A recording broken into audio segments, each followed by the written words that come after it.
कई लोगों ने कल मकर संक्रांति मनाई, कई लोगों ने आज मकर संक्रांति का उत्सव मनाया। और हम तो कहेंगे, कल भी कथा में कहा था, उत्सव तो आप रोज मनाओ,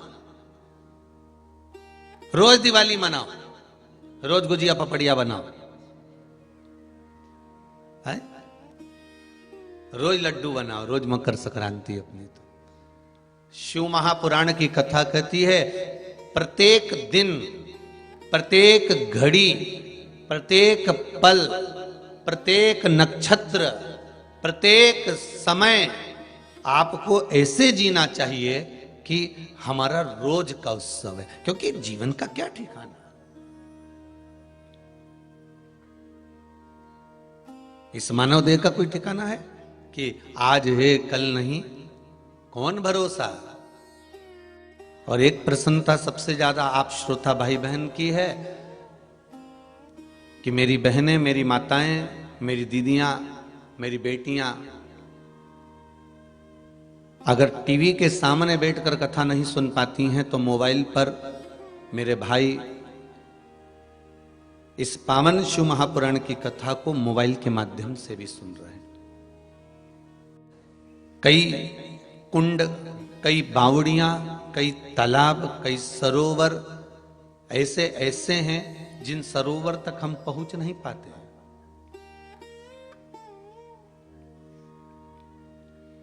जैसे गौरी कुंड का हमने स्मरण किया शिव महापुराण के माध्यम से।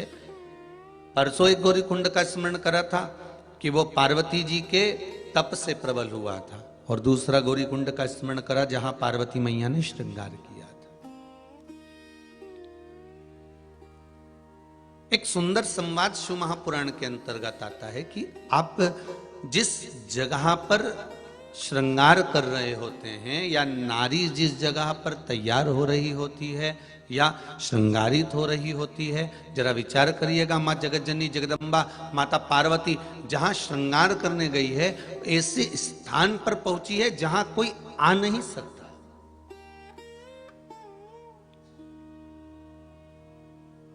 जहां कोई प्रवेश नहीं कर सकता। कितना सुंदर संवाद है कि माता को, नारी को, कन्या को, बेटी को, घर की स्त्री को अगर कुछ श्रृंगार करना है, यहां तक कहा गया कि सिर की चोटी भी अगर करना है तो कोई आपको चोटी करता देखे ना।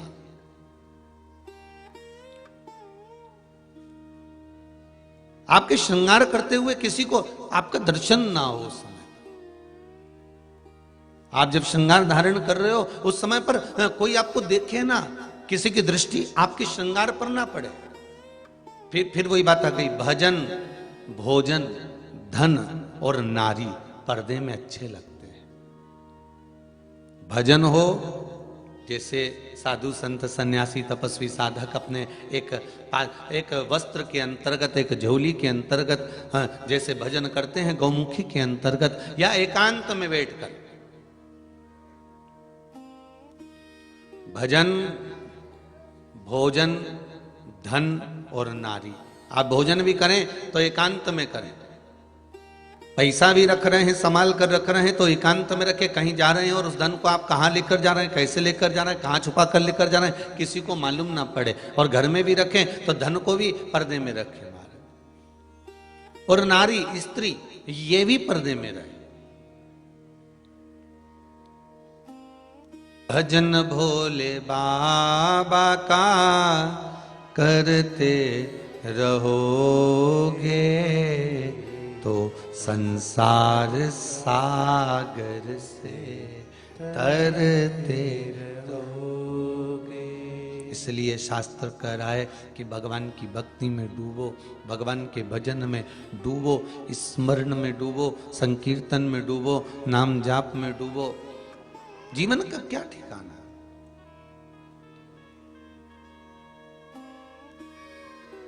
कोई किसी का मीत नहीं है संसार में। खरगोन की कथा में कहा था कि आप जो भगवान की भक्ति में डूबे हुए हो, भगवान के स्मरण में डूबे हुए हो, मंत्र जाप में डूबे हुए हो नाम जाप में डूबे हुए हो, नाम कीर्तन में डूबे हुए हो, भगवान की अविरल भक्ति में आप जो डूबे हुए हो, वो समय आपका है। वो समय किसी दूसरे का नहीं है, वो समय आपका है।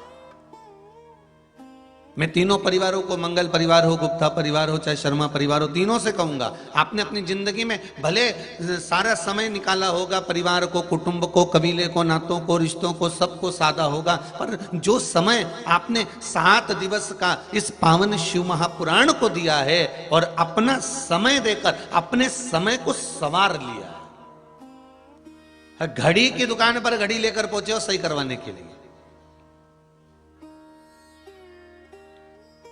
कपड़े की दुकान पर जाते तो घड़ी सही नहीं होती,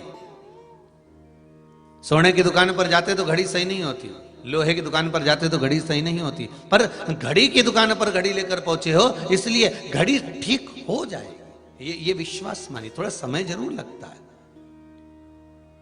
थोड़ा समय जरूर लगेगा, पर भरोसो दृढ़ इन चरणन करो, श्री वल्लभ नक चंद्र छठा बिन सब जग माही अंधेरो। आपका भरोसा अगर प्रबल है, भक्ति अगर प्रबल है, विश्वास अगर दृढ़ है, तो भगवान मिलेगा, ये पक्का है, कार्य सिद्ध होगा, ये पक्का है।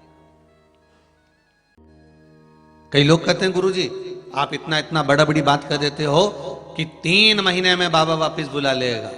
3 महीना शिव महापुराण की कथा भी तो कह रही है, त्रिगुणाकार प्रभु, त्रिकालदर्शी, त्रिनेत्रधारी, त्रिपुंडधारी, त्रिशूलधारी, तो उसके लिए 3 महीना ही भारी, बस बहुत है, उतना ही बहुत है। और जितने ये बहुत सारे लेटर आए आज, तो कल बोला था आज पहुंच गए, ये बहुत सारे पत्र हैं। इसमें कई पत्रों में बड़ी बड़ी सुंदर सुंदर बातें लिखी हैं महाराज जी।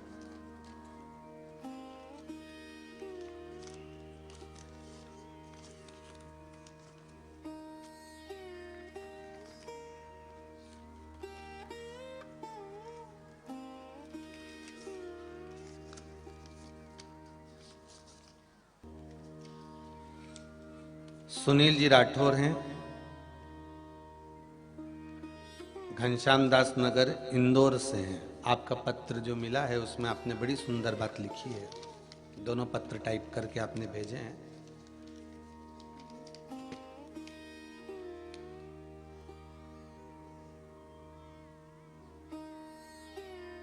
गुरुदेव, शिव महापुराण की कथा जब से सुनना प्रारंभ करा है,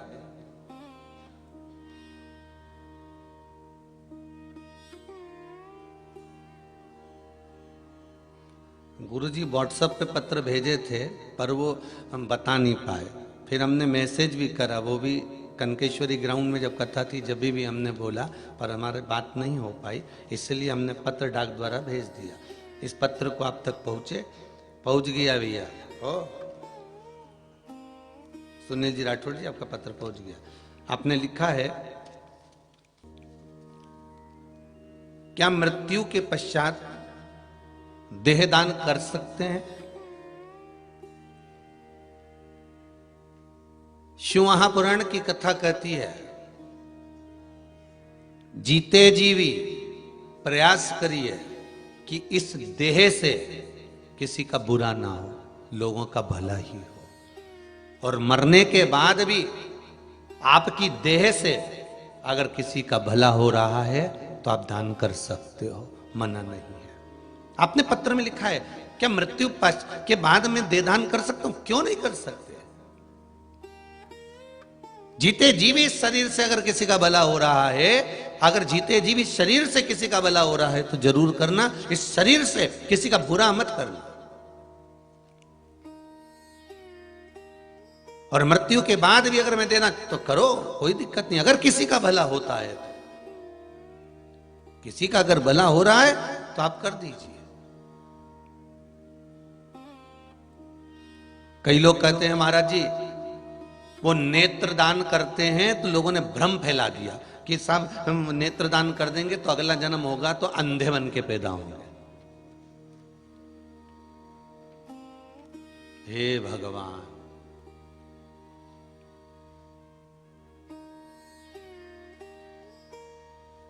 गाड़ी कौन चला रहा है? ड्राइवर। 5 लोग गाड़ी के अंदर बैठे हैं, वो पानी पी रहे हैं तो ड्राइवर को कोई फर्क पड़ रहा है क्या? अरे जम के तो बोलो जरा। नहीं। वो रोटी खा रहे हैं जो 5 अंदर बैठे हैं, कुरकुरा खा रहे हैं, वो ड्राइवर को कोई फर्क पड़ रहा है क्या? नहीं, वो तो अपनी ड्राइविंग में लगा हुआ है। अब तुम चाहे रोटी खाओ, चाहे तुम पानी पियो, चाहे तुम हंसी मजाक करो, चाहे तुम ठिठोली करो, चाहे तुम गाड़ी में बैठकर चाय पियो, ड्राइवर अपनी ड्राइविंग में लगा हुआ है। उसको कोई फर्क नहीं पड़ता कि अंदर कौन बैठा है, क्या कर रहा है, क्या नहीं कर रहा है। वो तो बस अपनी मस्ती में ड्राइविंग कर रहा है। उसी तरह ये आत्मा ड्राइवर है। शरीर की इंद्रियां क्या कर रही हैं उसको कोई फर्क नहीं पड़ता। तुम्हारे मरने के बाद तुम्हारी नेत्र किसको लगाया जा रहा है, ये आत्मा से फर्क नहीं पड़ता कि अगला जन्म तुम्हारा अंधा होगा।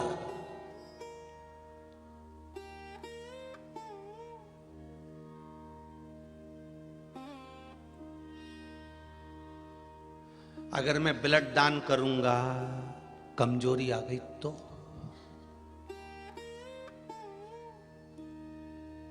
ये फिर वही बात आ गई।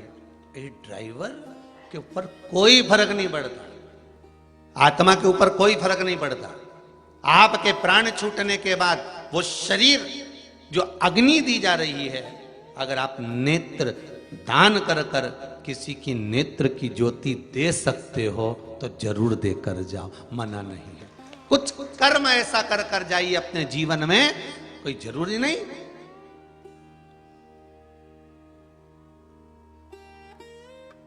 मत बुरे कर्म कर बंदे वरना पछताएगा, भगवान की आंखों से तू बच नहीं पाएगा, तू बच नहीं पाएगा।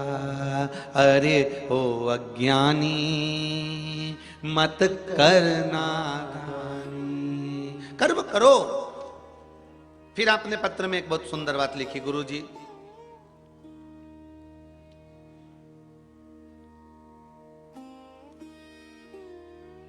मरने के बाद, मेरे मरने के बाद मैं चाहता हूं कि नुक्ता नहीं हो।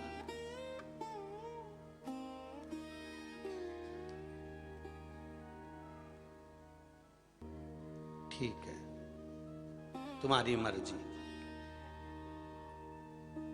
तुम्हारी प्रॉपर्टी का भी तो नुक्ता होगा। समझना जरा, एक बहुत बड़ी बात बता रहा है। तुम्हारे मरने के बाद तुम्हारी प्रॉपर्टी का भी तो नुक्ता होगा। बड़ा बेटा, छोटा बेटा, बेटी, मंजली बेटी, संजली बेटी, ये वो सब प्रॉपर्टी बांटेंगे कि नहीं बांटेंगे? तो तुम्हारे मरने के बाद अगर तुम्हारे बेटे तुम्हारे लिए कुछ करते हैं, दान पुण्य धर्म सत्कर्म, तो फिर उसके लिए कोई मना नहीं। हम ये जरूर कहेंगे कि बहुत खर्च कर कर नुक्ता मत करो, पर इतना जरूर कहेंगे बेटों को संस्कार देने के माध्यम से नुक्ता करो कि ये मेरे जाने के बाद मेरे बेटे ने मेरे लिए कुछ करा। प्रॉपर्टी का भी तो नुक्ता हो रहा है। तुमने जो घड़ी बांधी है वो भी नुक्ता में जाएगी, जो चेन पहनी है नहीं वो भी नुक्ता की है, जो अंगूठी पहनी है वो भी नुक्ता में। और नुक्ता वो वाला नुक्ता कौन सा रहेगा? प्रॉपर्टी का नुक्ता, जमीन जायदाद का नुक्ता, सोना चांदी का नुक्ता। ये दूसरों को नहीं मिलेगा, ये परिवार वाले नुक्ता करेंगे। हम ये नहीं कहेंगे कि आप ढेर लोगों को 1000, 500, 2000, 25,000, 50,000 लोगों को इकट्ठा करो। हम तो इतना कहेंगे कि हाँ, प्राण छूटने के बाद बेटों का कर्तव्य है कि पिंडदान करे, तर्पण करे, तिलांजलि करे, सैया करे, गौदान करे, अन्नदान करे, वस्त्रदान करे, मुद्रा दान करे, स्वर्ण दान करे। ये उसकी मर्जी है, क्योंकि गरुड़ पुराण के अंतर्गत लिखा हुआ है।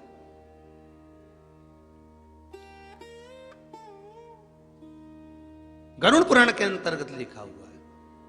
तो हम ये भी कहेंगे कि आपकी मर्जी है कि मैं चाहता हूं कि मेरे मरने के बाद नुक्ता नहीं हो, नुक्ता नहीं करें, तो ये आपकी मर्जी है। पर बच्चे लोग पिंडदान, तर्पण, तिरांजलि ये जरूर करें। और जो बन सके शरीर से, हम तो फिर कहेंगे, जीते जी एकादशी का व्रत करो, जीते जी सैयादान करो, जीते जी आप व्रत करो, जीते जी अन्नदान, वस्त्रदान, मुद्रादान, स्वर्णदान, सारे दान जीते जी करो। मरने के बाद की कोई गारंटी नहीं है कि बच्चे करेंगे कि नहीं करेंगे। अपने हाथ से कर्म करते हुए चलो। फिर लिखा गुरुजी,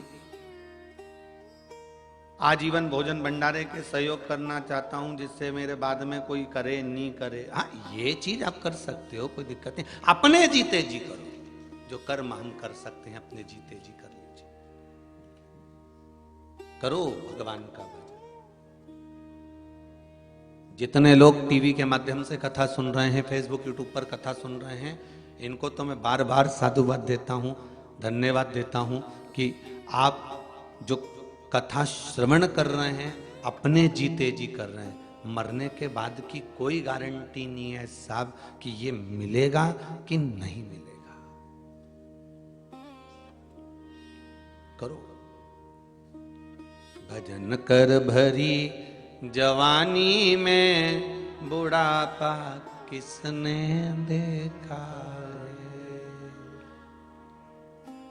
गंगा नाले भरी जवानी में,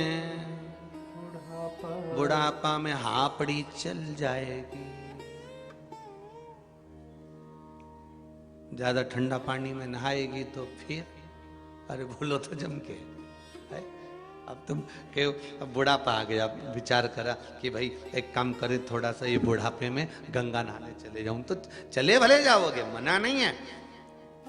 तुम्हारे गंगा जाने जाओगे, बड़े दिल से जाओगे और नहाकर भी आओगे, पर आने के बाद मालूम पड़े शरीर में कष्ट हो जाए, कहीं तकलीफ उत्पन्न हो जाए, हापड़ी चलने लगे, दम चलने लगे, सांस चलने लगे, और बहू से के बेटा, तो बहू क्या कहेगी, पहले तो चली गई हरिद्वार, वो भी मकर नहाने ठंड में। कौन ने कही थी?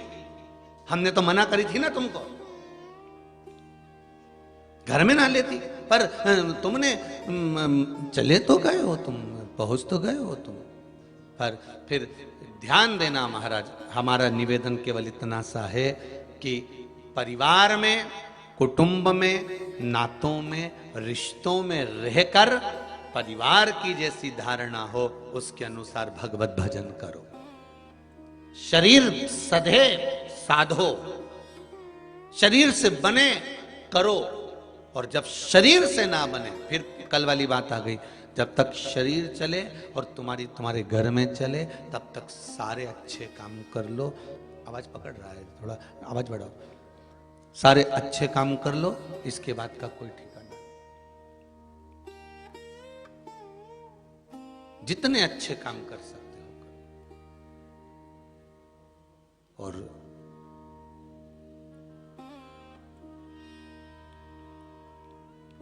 भगवान शिव की कथा कह रही है, गंगा नहाना है आपको, बहुत प्रेम से नहाओ, जब तक ये शरीर काम कर रहा है। सभी इंद्रियां काम कर रही हो आपकी, आप बहुत प्रेम से नहाए।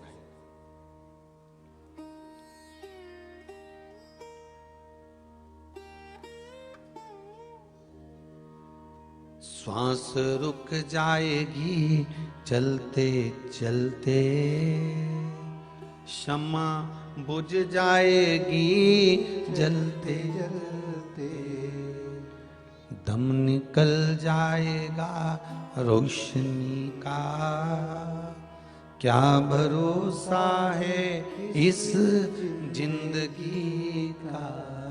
कोई भरोसा नहीं,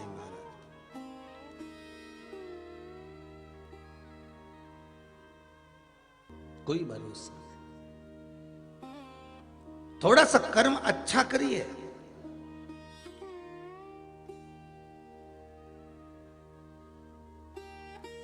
और अगर कर्म बुरा हो गया तो फिर जन्म लेना पड़ेगा, और फिर जन्म लेकर फिर भोगना पड़ेगा।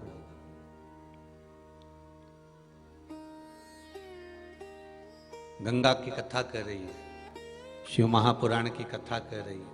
महाराज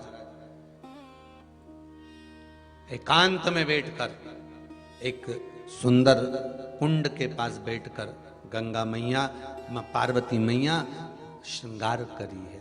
मेरा निवेदन, भजन, भोजन, धन और नारी, ये 4 पर्दे के अंदर रहेंगे तो जीवन की एक सार्थकता उत्पन्न होगी। पर्दे में रहे।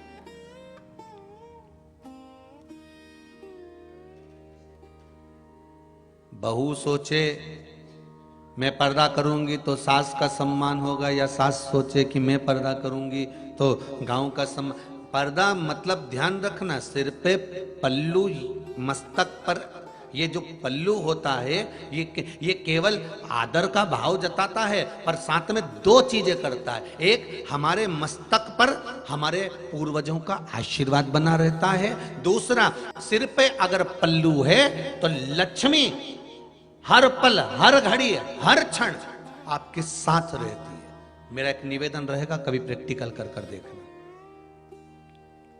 आपको लगे कि सियोर वाला महाराज कहीं झूठ बोल रहा हो तो एक प्रैक्टिकल जरूर करके देखना।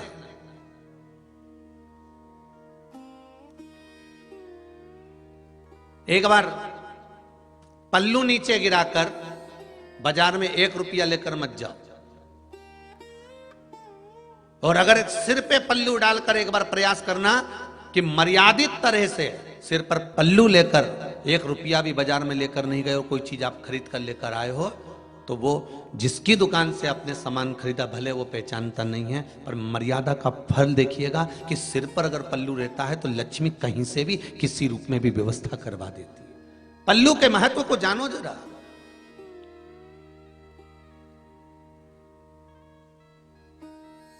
बहुएं सोचे कि हमारे पल्लू रखने से सास बार बार कहती है कि पल्लू रखो, पल्लू रखो, पल्लू रखो, तो सास का कोई फायदा होगा? सास का कोई फायदा नहीं तुम्हारे पल्लू रखने से।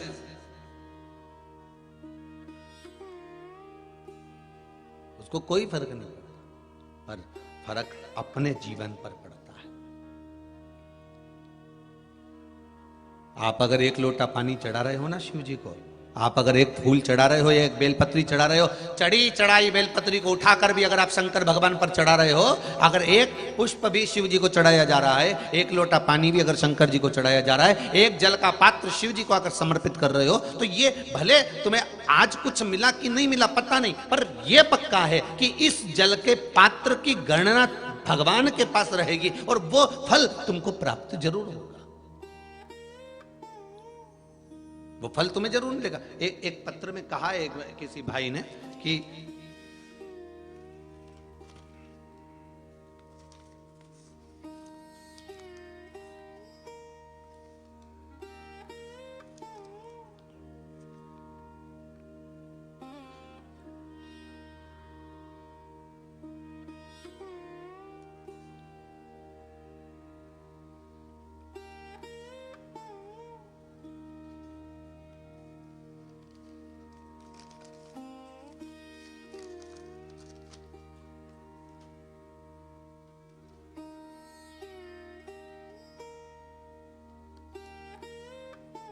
नाम है शरणम जोशी,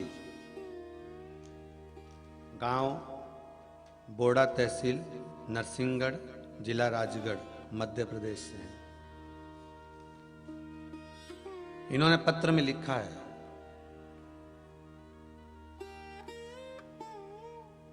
दो 2020 में मेरी शादी हुई थी। शादी में 4 महीने बाद मेरी पत्नी शिखा जोशी अचानक बहुत बीमार हो गई।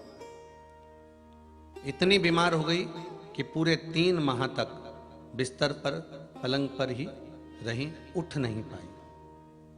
हमें बीमारी का पता नहीं चला और वो बीमारी बढ़ती चली गई।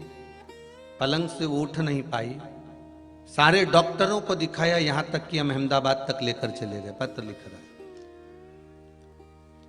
बड़े से बड़े डॉक्टरों को दिखाने के बाद भी बीमारी का पता नहीं चला और वो बेड से उठ नहीं पाई। तब शिव महापुराण की कथा श्रवण करी है।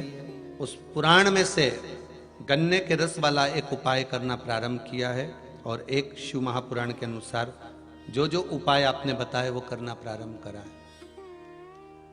पुराण के चलते चलते एक शिव महापुराण घर में लाकर पढ़ना भी प्रारंभ कर दिया। बाबा की ऐसी कृपा हुई पशुपति व्रत भी चले, उपाय भी चले, और आज मेरी पत्नी अब ठीक है, पूर्ण तरह से स्वस्थ है, अब एक भी गोली नहीं खा रही, एक भी टेबलेट नहीं ले रही। ये पत्र भेजा। विश्वास अगर दृढ़ है, भरोसा अगर पक्का है, तो बाबा आपके साथ में है, विश्वास के बल। एक ये पत्र भी किसी ने भेजा है महाराज, बड़ा सुंदर है। संध्या जी जायसवाल रांची से हैं, झारखंड से, उन्होंने भी पत्र भेजा है, बड़ा सुंदर।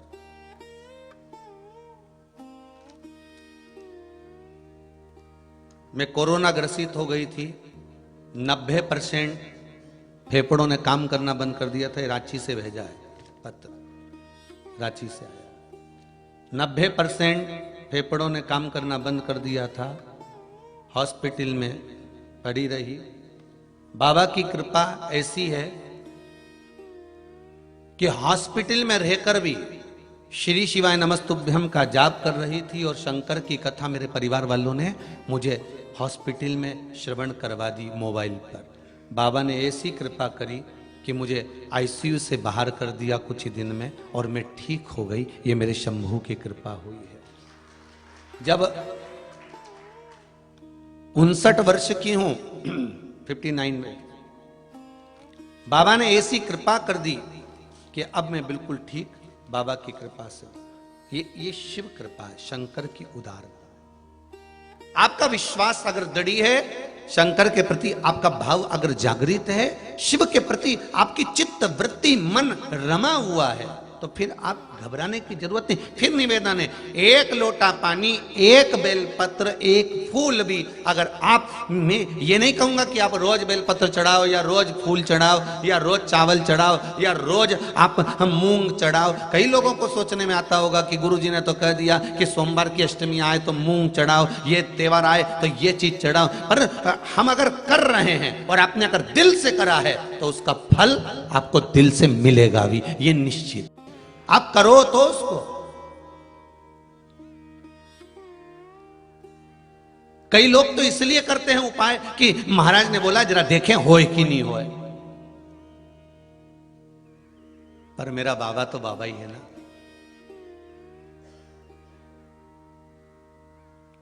गेहूं का दाना या बीज जमीन में उल्टा फेंक लो चाहे सीधा फेंक लो, फसल तो ऊपर ही आएगी कि नीचे घुस जाएगी? अरे बोलो तो जम के, ऊपर आएगी कि नीचे आएगी? है ऊपर ही आएगी ना, नीचे तो नहीं जाने वाली। आना तो ऊपर ही है। अब किसको मालूम कि जमीन के अंदर जो मक्का का बीजा डाला है या गेहूं डाला है या बाजरा डाला, वो उल्टा गया कि सीधा गया? राम नाम तुमने कैसे बोला, चाहे कपट से बोला हो, चाहे छल से बोला हो, चाहे बेईमानी से बोला हो, चाहे प्रपंच से बोला हो, चाहे भगवती स्मरण से बोला हो, फल तो देगा ना, बीज उगेगा ना, फसल तो आएगी ना, और फसल का पौधा आएगा तो ऊपर ही। उसी तरह तुम कैसे भी राम भज लो, कैसे भी कृष्ण भज लो, कैसे भी शिव भज लो, कैसे भी तुम उपाय कर लो, किसी भी रूप में कर लो। भले तुम परीक्षा लेने के लिए कर रहे हो कि हम परीक्षा लेते हैं, हम देखें जरा होए कि नहीं होए, तो भी होगा।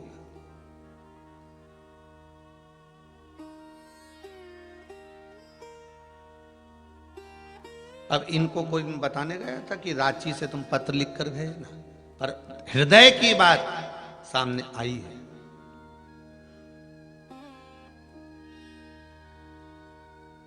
महाराज अब दिल से अगर भगवान को भज रहे हो, एक लोटा पानी भी अगर दिल से चढ़ा रहे हो, हम तो कहेंगे बिल्कुल हृदय से, और अगर पानी भी नहीं चढ़ा सक रहे हो, ना बेलपत्र चढ़ा सकते हो, ना आप चावल चढ़ा सकते हो, ना आप पुष्प चढ़ा सकते हो, ना आप शमी पत्र चढ़ा सकते हो, ना आप धतूरा चढ़ा सकते हो, तो शिव मंदिर में जाकर दिल से उससे एक बार मिलकर तो आओ, बात कर कर देखो।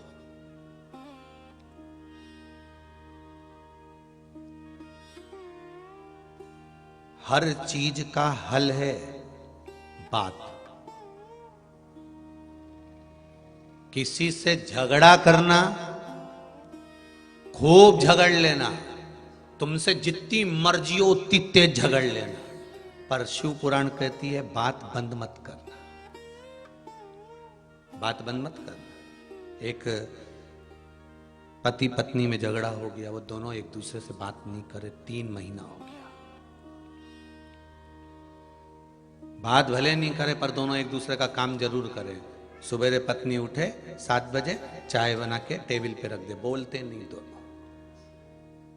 पति ऑफिस जा रहा है, वो टिफिन बना के रख दे, बातचीत बंद है। ये कपड़े पटक कर जाए, पत्नी उसको धो दे। पति भी बात भले ना करे, ऑफिस से आता, किराने का सारा सामान लिया था, सब्जी लिया था, देख लेता इसके मोबाइल में बैलेंस 1 महीना हो चुका है, खत्म हो चुका है, तो उसके ध्यान में था बैलेंस डलवा दे। बच्चों को क्या सामान चाहिए, पति बिना बोले लेकर आ जाता। दोनों बात नहीं कर रहे हैं, दोनों बात नहीं कर रहे। अब आज ऑफिस में सर ने कहा तुमको सुबह 6 बजे आना है, तुम 10 बजे आते हो, कल तुम्हें सुबह 6 बजे आना है। अब पति ने मन में सोचा, अब जगाएगा कौन, किससे कहूं? इसको बोल देता था पहले तो ये जगा देती थी, और अब मैं बात कर नहीं रहा हूं, और उपत के करूंगा तो ये माथे आएगी, तो मैं काहे को उपत के करूं। अच्छा, सब बड़ी अटारी के, मतलब सब बड़ी बड़ी ऊंची ऊंची अटारी के लोग हैं संसार में। पति सोचे मैं बड़ी अटारी का, पत्नी सोचे मैं बड़ी अटारी की, सास सोचे मैं बड़ी अटारी की, ससुरा सोचे मैं बड़ी अटारी का, नाना जी सोचे मैं, मामा जी सोचे मैं, सब बड़ी अटारी के, ऊंचे ऊंचे महल के हैं। कोई झुकने को तैयार नहीं, अपनी अटारी से नीचे आने को तैयार। अब इसने एक पर्ची लिखी और उस पर्ची में लिख दिया कि मेरे को सुबह ऑफिस 6 बजे जाना है, प्लीज मुझे जगा देना। पर्ची पलंग पे रख दी, पत्नी आई, उसने पढ़ा, पढ़ने के बाद सो गई। आज ये 9 बजे उठी, पति भी नहीं उठा, वो भी उठते से पत्नी 9 बजे उठी, ये 9:30 बजे उठा। जो उठा टाइम देखा, अरे 9:30, मुझे तो 6 बजे जगना था और उसने मैंने लिखा था। उसने भी एक पर्ची रख दी थी,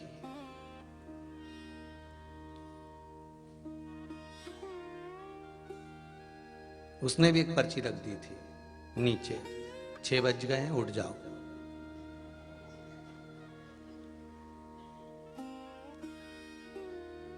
वो भी नहीं बोल रही थी, तूने पर्ची लिख के रखी कि मुझे 6 बजे जगा देना, तो उसने भी लिख दी 6 बज गए उठ जाओ, और पर्ची लिख के रख दिया। आप उठो, वो भी बात नहीं कर रही है, तुम भी बात नहीं कर रहे हो, और काम दोनों के बिगड़ गए। उसको जाना था जरूरी काम से, सर्विस छूट गई, जरा सी बात। खूब झगड़ा करो, खूब लड़ लो, तुम्हारी मर्जी पड़े, खूब भी बात कर लो, पर निवेदन है बात बंद मत करना, बात करो, उससे कुछ सुलह जरूर निकलेगी, कुछ अच्छी जगह तक पहुंच सकते हो। अगर बात नहीं करोगे तो 4 लोग उधर भी मिलेंगे, 4 इधर भी मिलेंगे, वो केवल हरी मिर्ची काट काट के पोहे में बघार लगाएंगे। कोई कोई मीठी नीम भी डाल सकता है, पोहा है, एक पोहा तो एक उपमा, दोनों। बात अगर बंद हो जाएगी तो कई लोग किसी ना किसी रूप में तुम्हें बघार लगाना चालू कर देंगे, कुछ ना कुछ बोलना। तो निवेदन का आप कुछ भी करो, बात बंद ना करिए, बात चालू रखिए। अगर आप शिव जी को 1 लोटा पानी नहीं चढ़ा सकते, जल नहीं चढ़ा सकते, बेलपत्र नहीं चढ़ा सकते, भगवान के लिए आप कोई नियम धर्म धारण नहीं कर सकते, तो शिव मंदिर में जाकर शंकर से बात ही तो कर लो, थोड़ा बैठ के बोलो तो, शंकर से कुछ कहो तो। आप जब शिव से कुछ कहोगे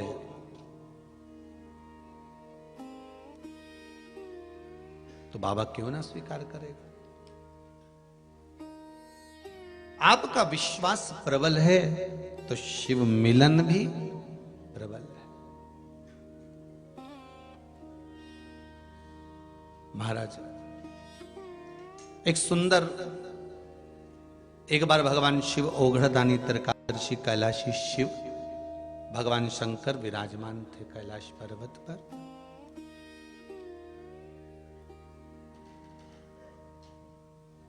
तभी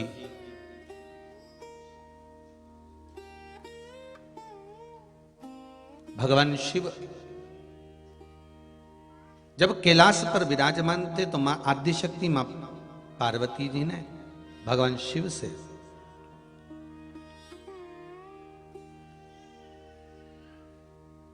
एक निवेदन करा, प्रभु ये ब्रह्मा जी द्वारा जो निर्मित है ये सृष्टि खंड, जो सृष्टि की रचना ब्रह्मा जी कर रहे हैं, क्या इस सृष्टि खंड के अंतर्गत जहां ब्रह्मदेव सृष्टि की रचना कर रहे हैं उस सृष्टि के अंतर्गत जो वसु है उसने एक सुंदर यज्ञ का आयोजन रखा है। भोलेनाथ जी सारे देवता जा रहे हैं, थोड़ा प्रेशर बढ़ाइए भाई, सारे देवता जा रहे हैं तो हमारा भी तो फर्ज है कि हम भी चलें उस पावन यज्ञ की ओर। एक बात अपने जीवन में उतार कर रखिएगा, अपने जीवन में साध कर रखिएगा कि किसी के यहां अगर कोई गलत कर्म हो रहा है तो भले आप ना जाएं, पर किसी के यहां अगर सत्कर्म हो रहा है और आपको अगर सूचना है तो जरूर जाए।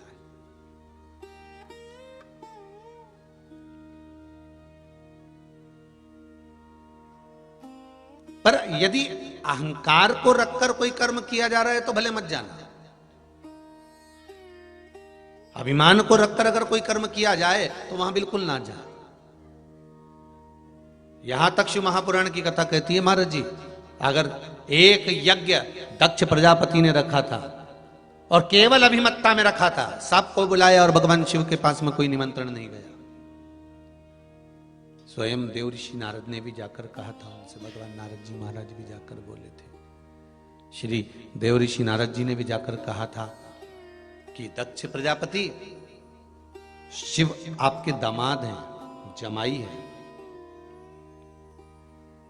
कम से कम उनके यहां तो सूचना दो। तो दक्ष प्रजापति ने कहा था, मेरे यज्ञ में, एक राजा के घर के यज्ञ में केवल राज घराने वाले आना चाहिए। और शिव तो शमशान के निवासी हैं, शमशान में रहने वाले।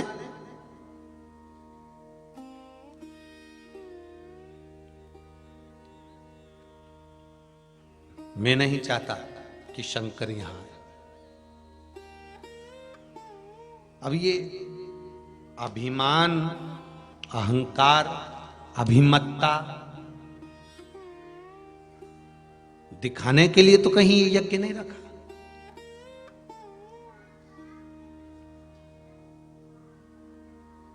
धर्म के कार्य, सत्कर्म, भगवान का भजन, पूजन, स्मरण कभी भी अभिमत्ता से मत करना जिंदगी में कि मुझे किसी को दिखाना है। नहीं नहीं,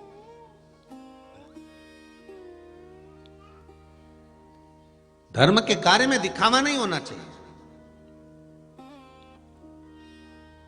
एक दान, भजन, स्मरण, प्रभु चर्चा, ये दिखावे में नहीं होना चाहिए। आप किसी को अगर एक मालूम पड़े, अगर एक अन्न का दाना भी दे रहे हो, अगर किसी को आप भोजन करा रहे हो, तो ये बोल कर नहीं कि मैंने इसको 5 दिन पहले भोजन कराया था, मैंने 15 दिन से इनको खिला रहा हूं, 8 दिन हो गए इनको खिलाते खिलाते, 14 दिन हो गए इनको खिलाते खिलाते, ये हमको कहना नहीं है।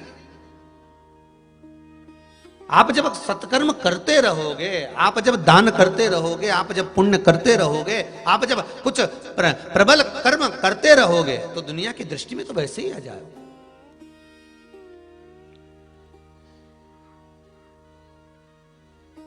दिखावा कर हमें भगवान को प्राप्त नहीं कर सकते।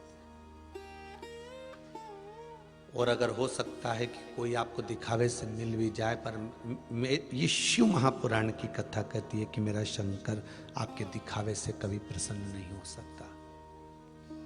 मेरा शंकर आपके दिखावे से कभी प्रकट नहीं हो सकता। फिर निवेदन करूंगा, बहुत बहुत भाव से कहूंगा, हृदय की बात है, इसलिए बार बार कह देता हूं कि भाव से दिल से कोई बात निकलती है तो कह देते हैं कि दिल से कह रहे हैं कि शंकर को रिझाने के लिए दिखावा बिल्कुल मत करिए। शिव को रिझाने के लिए कि मैं त्रिपुंड धारण कर लूंगा और रुद्राक्ष की माला पहन लूंगा तो शिव मिल जाएंगे, या मैं शमशान की भस्म रमा लूंगा तो शिव मिल जाएंगे, या मैं मृगछाला पहन लूंगा तो शिव मिल जाएंगे, या मैं जटा जूट बनाकर धर लूंगा तो शिव मिल जाएंगे। भगवान शंकर कभी दिखावे से प्रकट नहीं होते। मेरे शिव जब भी मिले हैं दिखावे से परित होकर मिले हैं।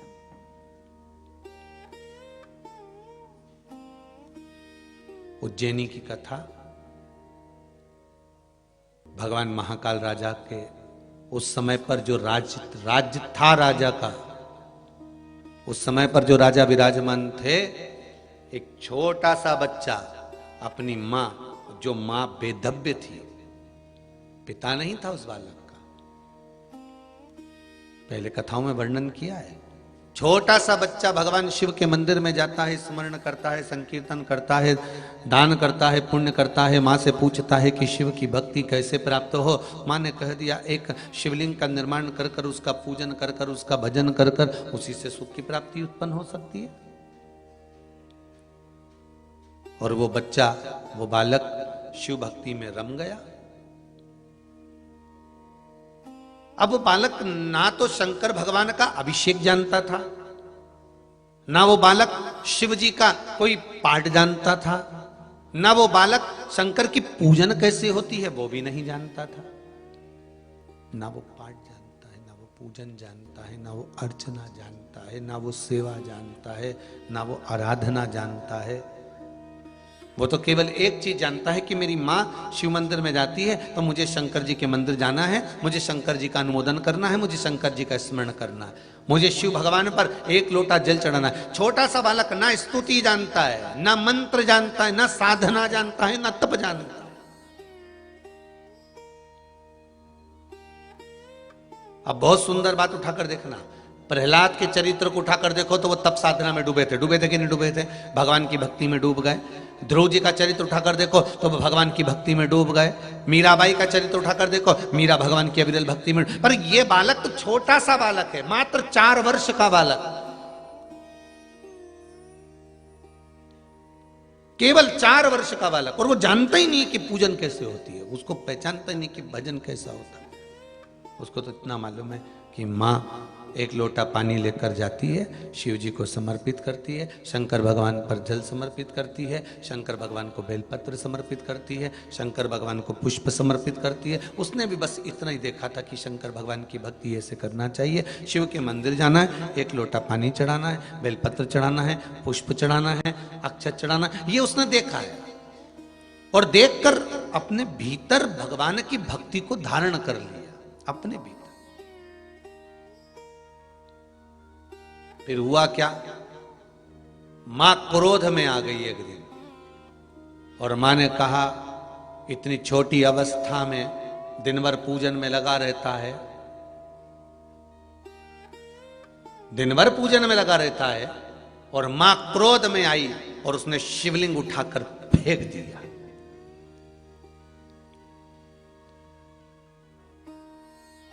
शिवलिंग टूट गया, बालक रो रहा है, बिलख रहा है, रो दिया, बिलखने लगा।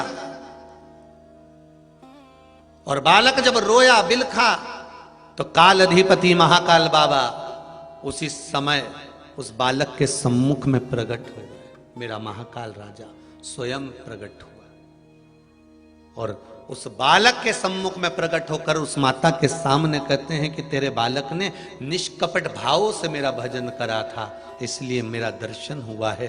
शिवलिंग मेरे शंकर ने वापिस जोड़ दिया, वापिस।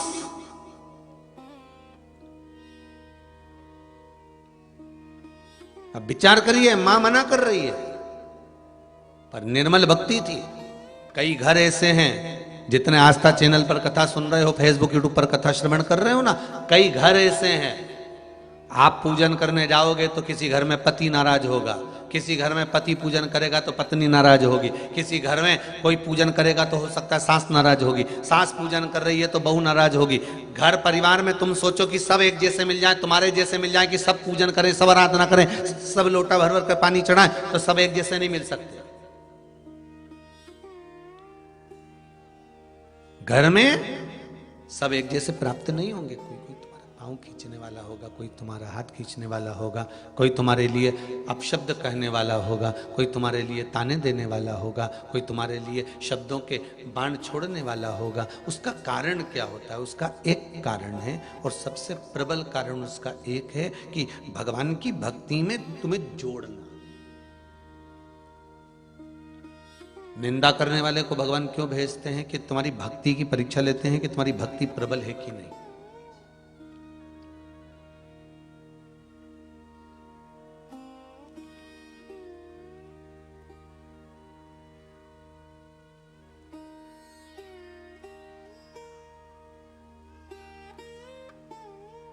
एक प्रसंग आता है, पार्वती मैया ने शंकर जी से कहा, सुदामा कृष्ण का प्रिय है। सुदामा कृष्ण का प्रिय है, तो भोलेनाथ फिर आपने सुदामा का वध क्यों किया? एक प्रसंग पार्वती मैया शिव से कह रही है, बहुत बहुत ध्यान देना महाराज, सुदामा यदि कृष्ण का प्रिय है तो शंकर भगवान से पार्वती जी कर रही है, फिर आपने सुदामा का वध क्यों किया?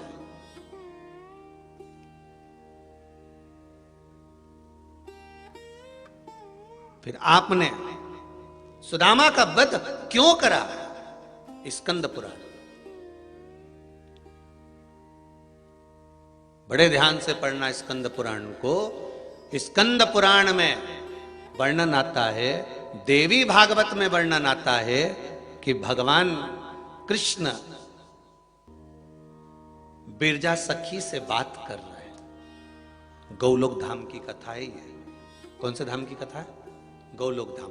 जैसे बैकुंठ धाम वैसा गौलोक धाम। गौलोक धाम में बिरजा सखी से भगवान कृष्ण बात कर रहे हैं।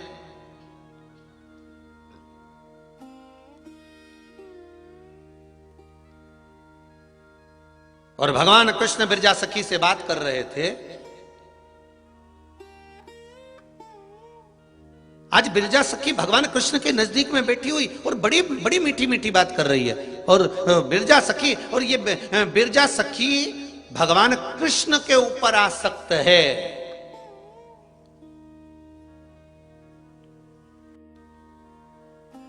और सुदामा गोप बिरजा सखी पर आसक्त है।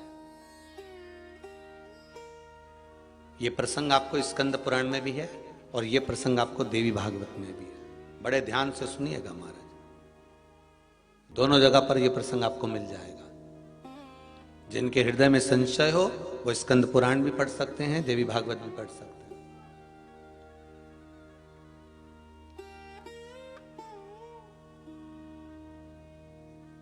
पार्वती जी का ये संवाद कि कृष्ण के प्रिय है सुदामा, तो फिर आपने वध क्यों कर दिया? कारण क्या था? भगवान कृष्ण बिरजा सखी से बात कर रहे हैं। बिरजा कृष्ण भगवान पर आसक्त है, वो बहुत प्रेम करती है बिरजा भगवान कृष्ण को, और सुदामा बिरजा पर आसक्त है। गौलोक धाम का ये पावन प्रसंग, उसी समय पर राधा जी का आगमन हुआ गौलोक धाम। और गोलोक धाम में जब राधा जी का आगमन होता है, राधा जी जब गोलोक धाम में प्रवेश करती हैं, गोलोक धाम में जब राधा जी प्रवेश करी, उस समय पर राधा जैसे ही गोलोक धाम में प्रवेश करी हैं, बस राधा जी ने जो बिरजा को कृष्ण भगवान के करीब में देखा, नजदीक में देखा, राधा को क्रोध आ गया।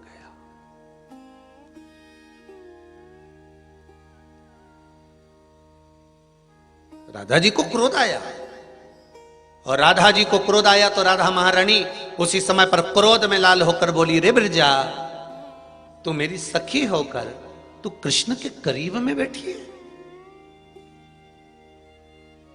तू कृष्ण के नजदीक बैठी है।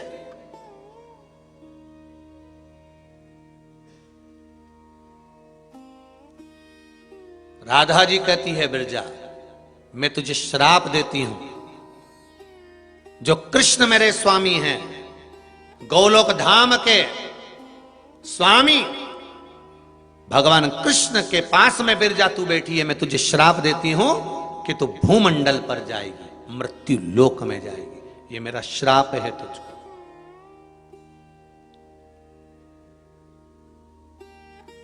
तो मृत्यु लोक में जाएगी। सुदामा ने देखा बिरजा को श्राप दिया है, तभी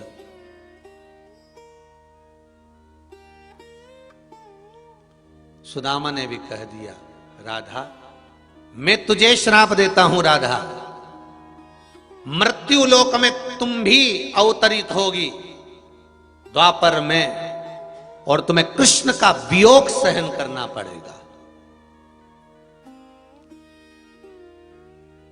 तुम्हें कृष्ण का वियोग सहन करना पड़ेगा। राधा जी मुस्कुरा के बोली, ओ सुदामा,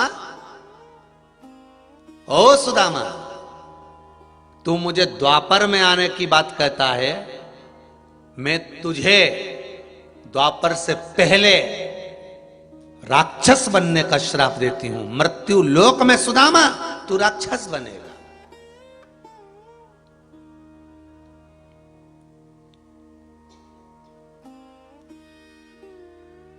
भूमंडल पर जाकर मृत्यु लोक में तू राक्षस बनेगा, मेरा श्राप है तेरे को। और वो सुदामा जो भगवान के गोलोक धाम में निवास करने वाला, भगवान कृष्ण के सखा के रूप में रहने वाला सुदामा महाराज मृत्यु लोक में आवे, क्योंकि श्राप लगा हुआ था। मेरा श्राप है तुझको। और सुदामा दानवराज दंभ के घर में पैदा हुए, जिनका नाम शंखचूर्ण हुआ। क्या नाम पड़ा? शंखचूर्ण। और शंखचूर्ण का वध किसने करा? पहले की कथाओं को उठाकर देखिए, उसमें कहा शिव ने। शंखचूर्ण बना, और जो बिरजा सखी थी मृत्यु लोक में भ्रमण करती हुई, मृत्यु लोक में एक राजा हुए जिनका नाम था धर्मध्वज। उन धर्मध्वज के घर में एक बेटी का जन्म हुआ जिसका नाम था तुलसी।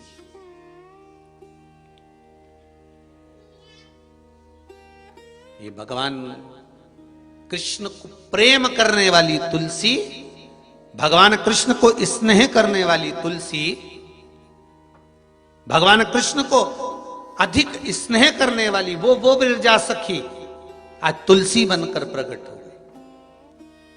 धर्मध्वज नाम के राजा के घर में इनका जन्म हो गया, और वो सुदामा शंखचूर्ण बन गया।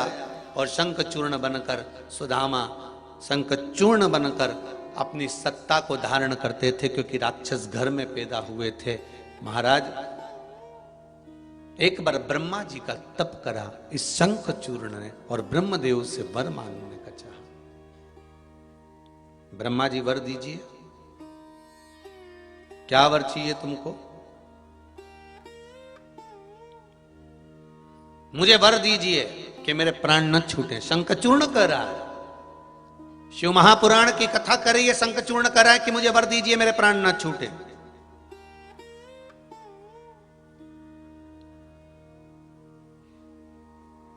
मेरे प्राण नहीं छूटना चाहिए, आप मुझे वर दे दीजिए।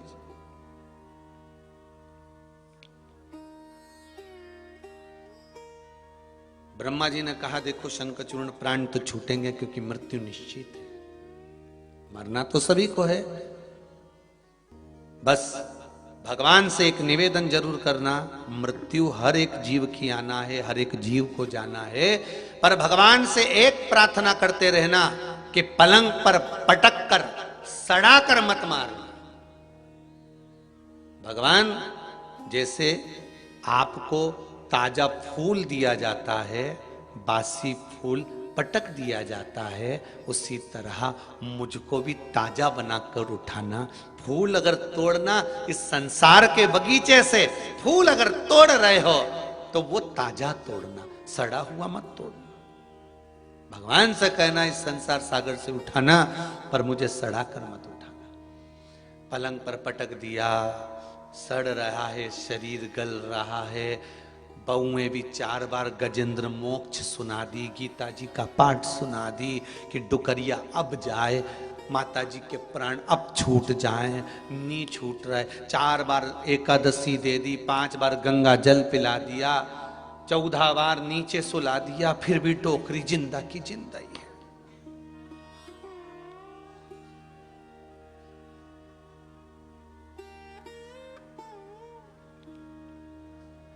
फिर भी जिंदा की जिंदा।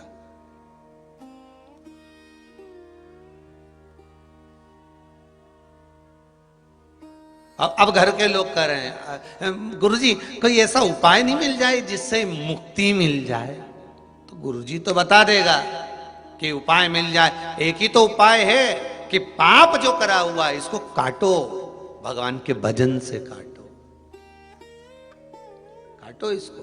श्री शिवाय नमस्तुभ्यम, श्री शिवाय नमस्तुभ्यम, श्री शिवाय नमस्तुभ्यम। काटो इसको, ये कर्म कटे। पुराना जो करा है इसको काटना है।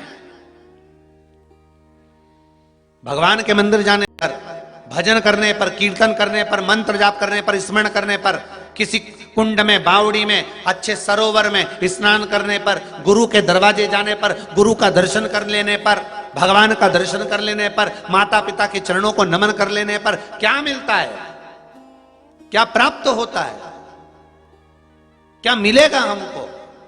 तो शिव महापुराण की कथा कहती है कि गुरु के दरवाजे जाने पर, भगवान के दरवाजे जाने पर, माता पिता को नमन करने पर, परमात्मा के चरणों को धोख लगाने पर, या किसी तीर्थ में जाने पर, किसी कुंड सरोवर बावड़ी में स्नान करने पर क्या मिलता है? तो कहा पूर्व का किया हुआ कर्म जो बेकार है वो कट जाता है और पुण्य कर्म बढ़ जाता है, जिससे हमारे संकट टल जाते हैं।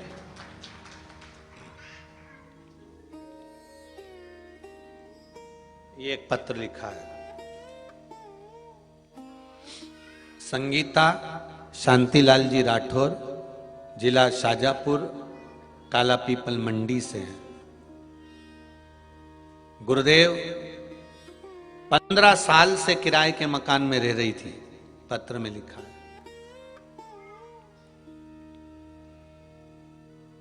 15 साल से किराए के मकान में रह रही थी गुरुदेव। पशुपतिनाथ का व्रत प्रारंभ किया और गुरुदेव पहला व्रत जैसे ही प्रारंभ किया पूर्ण हुआ और हमारे को किसी की सूचना आई कि ये प्लाट है। पर गुरुदेव घर में 1 रुपया भी नहीं था, तो भी बाबा ने कृपा कर कर, उस पशुपति व्रत का क्या भाव है गुरुदेव कि बाबा ने कृपा कर कर मुझे वो प्लाट 5 व्रत भी पूरे नहीं हुए दिलवा भी दिया, और उस प्लाट पर मकान बनकर हम लोग रहना भी चालू कर दिए हैं। ये शिव की कृपा है, ये शंकर की करुणा, ये शंकर की उदारता है, ये शिव कृपा है, ये शंकर की दया है गुरुदेव। महाराज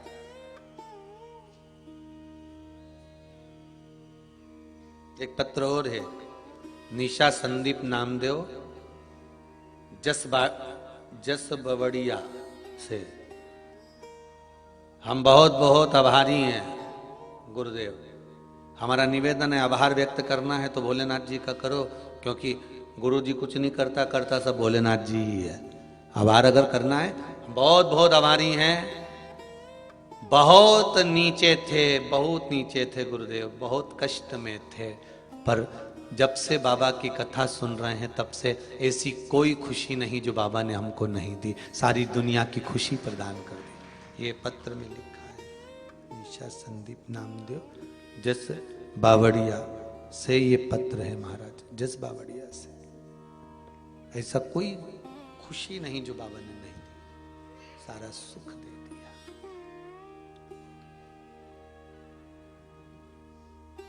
जीवन का सब आनंद, जीवन का सब सुख शिव दे सकता है। आप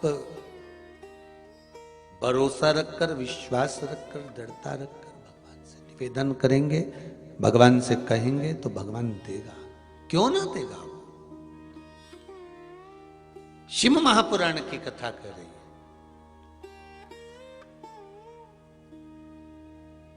संकचूर्ण नाम का राक्षस ब्रह्मा जी का तप कर रहा है और ब्रह्मा जी से वर मांग रहा है कि मेरे प्राण ना छूटे। तो ब्रह्मदेव ने कहा यह नहीं हो सकता कि प्राण ना छूटे, मरना तो है, निश्चित है, छूटेंगे। बस इतना जरूर है, आपसे भी कहूंगा, आप हो चाहे हम हो, मृत्यु सबकी आनी।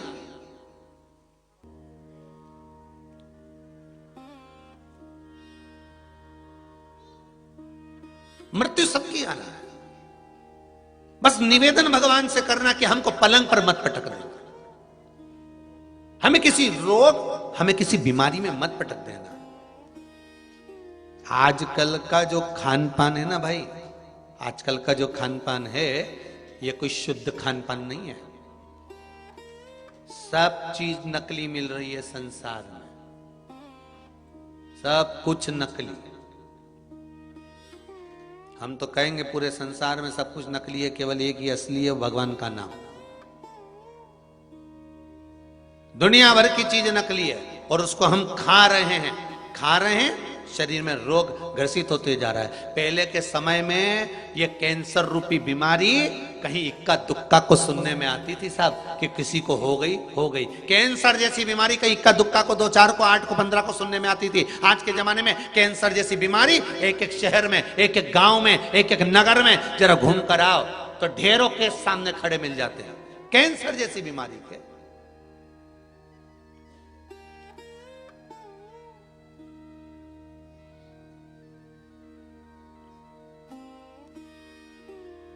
एक एक गांव में घूमो साहब, छोटे से छोटे गांव में, नगर में आप जाकर तो देखो, से कैंसर जैसी बीमारी तो लोगों को ऐसी होने लगी जैसे लोगों को बुखार होता था। जैसे पहले लोगों को सर्दी जुकाम होता था, ऐसा कैंसर जैसा रोग होने लगा। जिसको देखो कहीं गठान यहां हो गई, कहीं गठान वहां हो गई, जरा सा चेक करवाया कैंसर बता दिया, जरा सा चेक करवाया कैंसर बता दिया। कारण क्या है? लीवर, किडनी, ये क्या पहले नहीं होती थी? क्या पहले भगवान सबको स्वस्थ रखता था? उसका कारण यह था कि सात्विक भोजन मिलता था, अच्छा भोजन मिलता था। और बेचने वाला व्यक्ति भी 50 बार पूछता था, साहब ये मैं सामान किसी को दूंगा तो उसको तकलीफ तो नहीं होगी, उसको कष्ट तो नहीं होगा, उसको बीमारी तो नहीं होगी, तब बेचता था। आज के जमाने में तो व्यक्ति को मालूम है कि ये नकली है और ये नकली का फल ये प्राप्त होगा।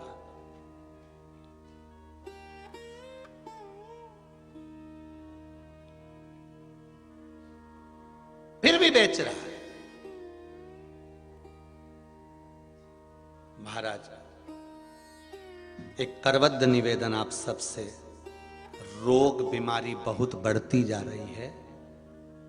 एक निवेदन करूंगा, हफ्ते में एक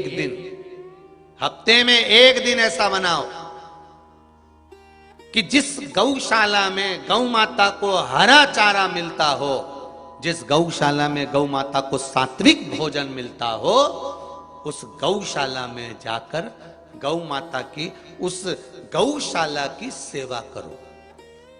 उस दिन गौशाला में जाकर कह दो, गुरुजी, महात्मा जी, बाबा जी, आज हम गौशाला में आएंगे, एक दिन हमारा बांध कर रख लो कि शुक्रवार हमारा है, हम 15 लोग आएंगे। गौशाला में ना तो कोई गोबर उठाए ना कोई सफाई करे। हम 15 लोग सवेरे आएंगे, गौशाला में सफाई करेंगे, गौ माता की पूरी देख रेख करेंगे, सेवा करेंगे। एक दिन शुक्रवार हमारा लिख लो, शनिवार हमारा लिख लो, बुधवार हमारा लिख लो, रविवार हमारा लिख लो, करो सेवा गौ माता की। और हफ्ते में एक दिन गौ माता की सेवा करते करते जब गाय गोमूत्र देवे तो उस गोमूत्र का पान भी करो, और गाय का गोमूत्र मिले उसमें बैठे जब तुम गोबर साफ कर रहे हो, झाड़ू लगा रहे हो, तो उसी गोमूत्र से स्नान भी करो। हफ्ते में एक दिन ऐसा बना लो कि हमें गौ माता के साथ रहना है। शाम को हम भोजन करेंगे, सुबह हम फलाहार करेंगे और गौ माता के साथ अपना दिन निकालेंगे, और पूरा दिन निकालकर फिर जाएं। जैसे हफ्ते में एक बार लोग जांच कराने जाते हैं, बाद में जांच कराने जाओ, ये कराने जाओ, वो कराने जाओ, जांच पर जांच करवाने जाओ, उससे अच्छा है हफ्ते में एक बार गौ माता की सेवा में लग जाओ। और उस गौशाला में जाना जहां पर देसी गाय हो, जर्सी नहीं।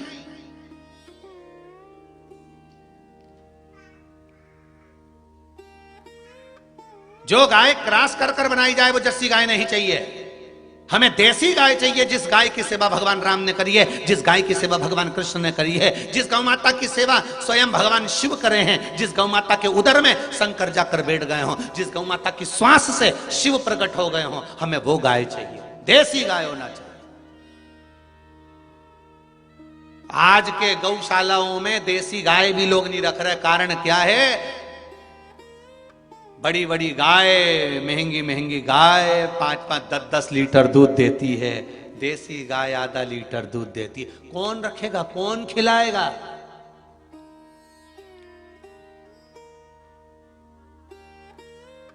कौन खिलाएगा?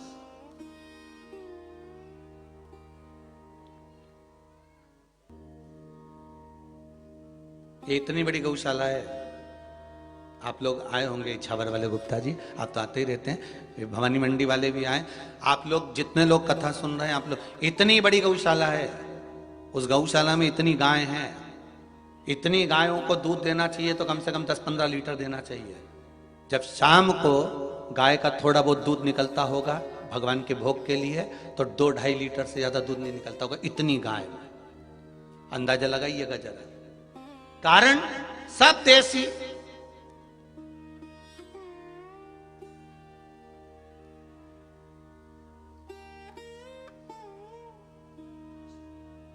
जो किसी काम के लिए छोड़ दी गई वो इस गौशाला में। अब उसकी सेवा करें कि उससे आस लगाएं कि ये दूध देगी तो ही हम इसको खाने को देंगे, या दूध देगी तो ही हम इसकी सेवा करेंगे। और आप लोग तो 7 दिन से रुके हो, प्रतिदिन डॉक्टर आता है उनको चेक करने के लिए, प्रतिदिन डॉक्टर पहुंचता है, दवाई वगैरह औषधि वगैरह सब प्रतिदिन पहुंचता है। करो, एक दिन ऐसा बना लो हफ्ते में कि आपके, हम ये नहीं कहेंगे कि आप सीहोर में आकर सेवा करें, आप यहां गौशाला पर पहुंचे या कुबेरेश्वर धाम में पहुंचे, आप तो अपने नगर में, अपने गांव में, अपने क्षेत्र में, अपने मोहल्ले में, अपने शहर में जो गौशाला हो उस गौशाला में नियम बनाओ कि हमें हफ्ते में एक बार जाना है। हमारा ग्रुप, हमारे 15 लोग, माताएं बहुओं विचार कर लें कि हमें किटी पार्टी की जगह नहीं जाना, हमें तो गौशाला जाना है। आज सास को कहकर आओ कि पूरे दिन हम सेवा करेंगे गौ माता की, सास उन सेवा बहुओं से कह दे कि एक दिन हम जाएंगे सेवा करने के लिए गौशाला की, बेटे कह दें, नवयुवक कॉलेज में पढ़ने वाले बच्चे कह दें कि आज हम सेवा करने के लिए जाएंगे, आज हम केक काटने नहीं जाएंगे, हम आज रात्रि को हम फिल्म देखने नहीं जाएंगे, आज हम गौ माता की सेवा करने जाएंगे। और जिस गौशाला में जाओ नाम लिखा कराओ कि हमारा ग्रुप आएगा, उस ग्रुप का नाम ये है और सेवा हम करेंगे। ये दिन, ये शुक्रवार, ये मंगलवार, ये बुधवार, ये शनिवार हमारे नाम लिख दो, हम सेवा करें मां की। फिर देखें कैंसर रोग कितना आता है, कितनी किडनी और लीवर खराब होती है, कितने लोगों का फिर डायलिसिस होता है, कितने लोगों के शरीर में फिर गांठ होती है। तुम करो तो सेवा गौ माता की। खान पीन अपना अशुद्ध है तो गौ माता तो शुद्ध है, उसकी सेवा कर कर ये बाद में टेबलेट खाओगे, गोलियां खाओगे, जांच जा रही मुंबई, पूना, दिल्ली, उससे बचना है तो गौ माता की शरण में चलो। और मेरा बहुत बहुत धन्यवाद सभी दानदाताओं को। आज मकर संक्रांति के दिन फिर धन्यवाद देता हूं कि आपका 1-1 रुपया सही जगह पर लगे, ऐसी जगह आप दान करो। जरूरी नहीं कि आप हमारे इधर दो, आपके मन पड़े जहां आपका दिल करे वहां दो, पर बेटी, लक्ष्मी और गाय 50 बार विचार करना तब किसी को देना। गाय बेकार जगह चली जाती है तो रोती है, बेटी गलत के साथ संबंध हो जाता है तो रोती है, और लक्ष्मी पैसा किसी गलत जगह पर चले जाता है तो रोता है। इसलिए तीनों को सोच समझ कर देना कि सही जगह लग रहा है कि नहीं लग रहा। और हमारा फिर निवेदन है, आप लोग शंकर मंदिर के लिए दान दे रहे हो, चाहे वृद्धाश्रम के लिए दे रहे हो, चाहे गौ माता के लिए दे रहे हो, कभी इस भोपाल और इंदौर के बीच में से निकलो तो एक बार कुबेरेश्वर धाम जाकर देखकर जरूर जाना कि आपने 1 रुपया दिया या 2 रुपया दिया वो सही जगह लग रहा है कि नहीं लग रहा। उसको देखकर जरूर जाना कि आपका धन सही जगह लग रहा है कि नहीं लग रहा है, उसको विचार करना। क्योंकि पैसा आपका लगा है तो वो सही जगह लगा कि नहीं लगा।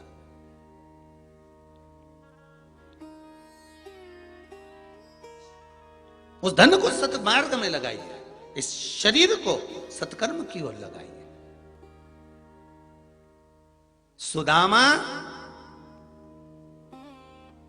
गौलोक धाम को छोड़कर राधा जी के श्राप से राक्षस बन गया, शंखचूर्ण राक्षस, जिसका वर्णन शिव महापुराण में आता है, स्कंद पुराण में आता है, देवी भागवत में आता है। वो शंखचूर्ण नाम का राक्षस बन गया वो सुदामा। और शंखचूर्ण नाम का राक्षस बना और भगवान ब्रह्मदेव से कह रहा है मुझे वर दीजिए कि मेरे प्राण ना छूटे।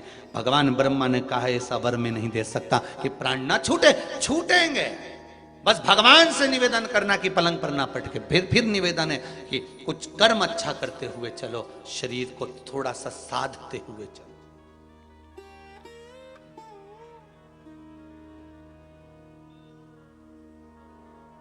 हर जगह नकली के युग में अपन जी रहे हैं साहब। आज के जमाने में तो स्माइल भी नकली हो गई। पार्टी में जाओ तो सरी, किसी की यहाँ शादी में पहुंचो तो सरी, रिश्तेदार भी एक दूसरे से मिलते हैं तो बस ऊपर से हंसते हैं, अंदर से तो कुड़ते हैं, खूब कमा रिया है, आराम खा रिया है। आज के जमाने में तो स्माइल भी नकली हो गई जी। आप जिनसे मिलते हो वो आपके सामने तो हंस देते हैं, मुस्कुरा देते हैं, प्रेम से मिल लेते हैं, पर भीतर से कितने जल रहे होते हैं ये अंदाजा नहीं लगा सकते हो। पहले तो स्माइल भी असली होती थी, आजकल वो भी नकली है।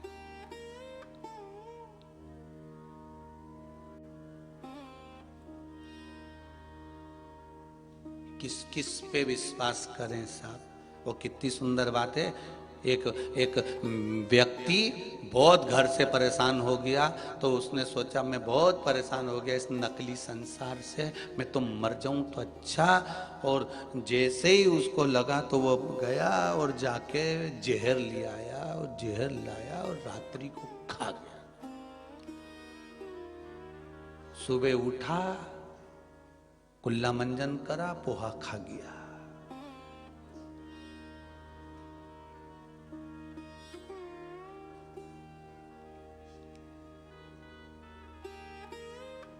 उसने कहा गजब। दवाई वाले के पास गया तो जहरी दिया था, बिल्कुल बहुत भयंकर वाला, कालकुट विष दिया था, भयंकर जहर दिया था। तो कि मैंने ही तो खाया था, मरा ही नहीं। चलो अच्छा हुआ नहीं मरा। फिर गया बाजार, भगवान को चढ़ाने के लिए मिठाई ले आया। भगवान तूने बचा लिया। भोग लगाई ने, मिठाई जो खाई ने, आधा घंटा में मर गया। जहर भी नकली था और मिठाई भी नकली थी। जहर नकली था इसलिए बच गया और मिठाई नकली थी इसलिए मर गया। वो भी नकली था। असली मिल कहां रहा है साहब, ढूंढो तो। आज के जमाने में तो असली घी नहीं मिले तो गुरु कहां से मिल जाएगा। असली गुरु ढूंढना भी कठिन है महाराज। सुखदेव जी महाराज जब श्रीमद् भागवत कथा सुनने के लिए गए, 300 ऋषि रास्ते में मिले थे और 300 ऋषि में आखिरी ऋषि थे सुखदेव जी महाराज, श्री सुखदेव जी महाराज। और सुखदेव जी ने एक ही खड़ी खोटी सुना दी। एक सुखदेव जी महाराज ने राजा परीक्षित को एक शब्द का खड़ा कहा क्या चाहता है राजा? राजा कहता 7 दिन है मेरे पास में। तो गुरुजी ने कह दिया चाहता क्या है? 7 दिन है तो क्या चाहता है? बस आप बताओ। बाकी के संत मिले थे, उन्होंने कहा था हमारे पास बेटी हम यज्ञ कराएंगे, ये कराएंगे, वो कराएंगे, अनुष्ठान करवाएंगे, ये करवाएंगे, आप बताओ क्या करना है? सुखदेव जी ने कहा देख भैया 7 दिन है तेरे पास, मरेगा तो सही, पक्का है, लिख के दे देता हूं, मरना तो है। तू सोचे कि मैं अनुष्ठान कराऊंगा, भागवत सुना दूंगा तो तू मरेगा नहीं, तो ये गारंटी नहीं है रे दादा हो। और आप लोग भी अच्छे से सुन लेना रे, जितने आस्था चैनल पर कथा सुन रहे हो, जितने मोबाइल पर सुन रहे हो, फेसबुक यूट्यूब पर सुन रहे हो, कि सियोर वाले महाराज ने उपाय बताया है तो बिल्कुल लाख करेगा, पक्का है। सियोर वाले महाराज पे भरोसा मत करना, एक रत्ती का भी। कहां का महाराज? महाराज एक रत्ती का भरोसा मत करना। अगर उपाय कर रहे हो, शंकर जी का कोई उपाय कर रहे हो, तो शंकर के भरोसे पर करना कि वो तारेगा। सियोर वाला महाराज कुछ नहीं जानता।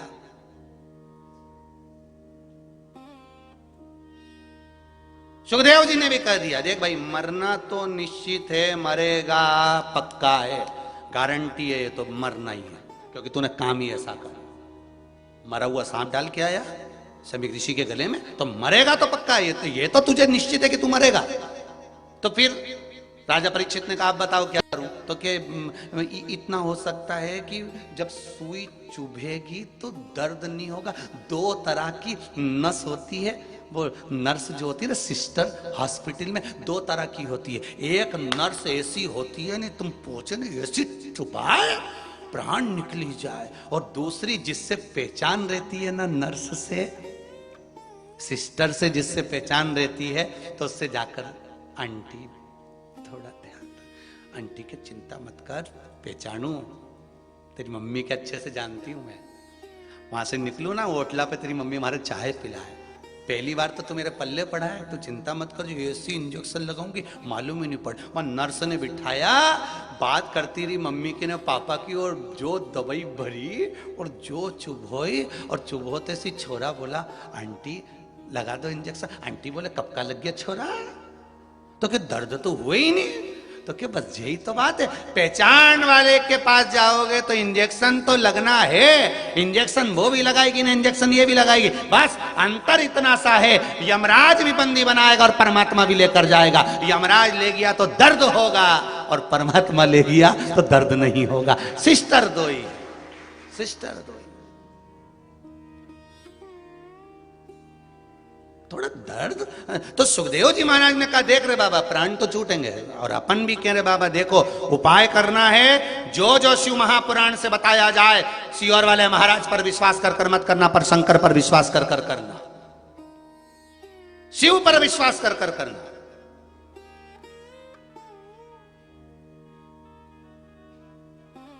कुछ नहीं जाने बा सियोर वाला महाराज, फालतू की बात है, मिश्रा जी करो, कहीं जाने बा, कथा मथा है नहीं, जबरदस्ती का बैठ जाएगा तो इस पे, इस शरीर पे विश्वास मत करो, पर उस पे तो करो रे।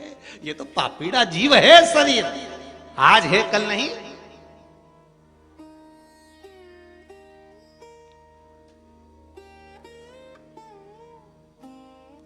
क्या विश्वास?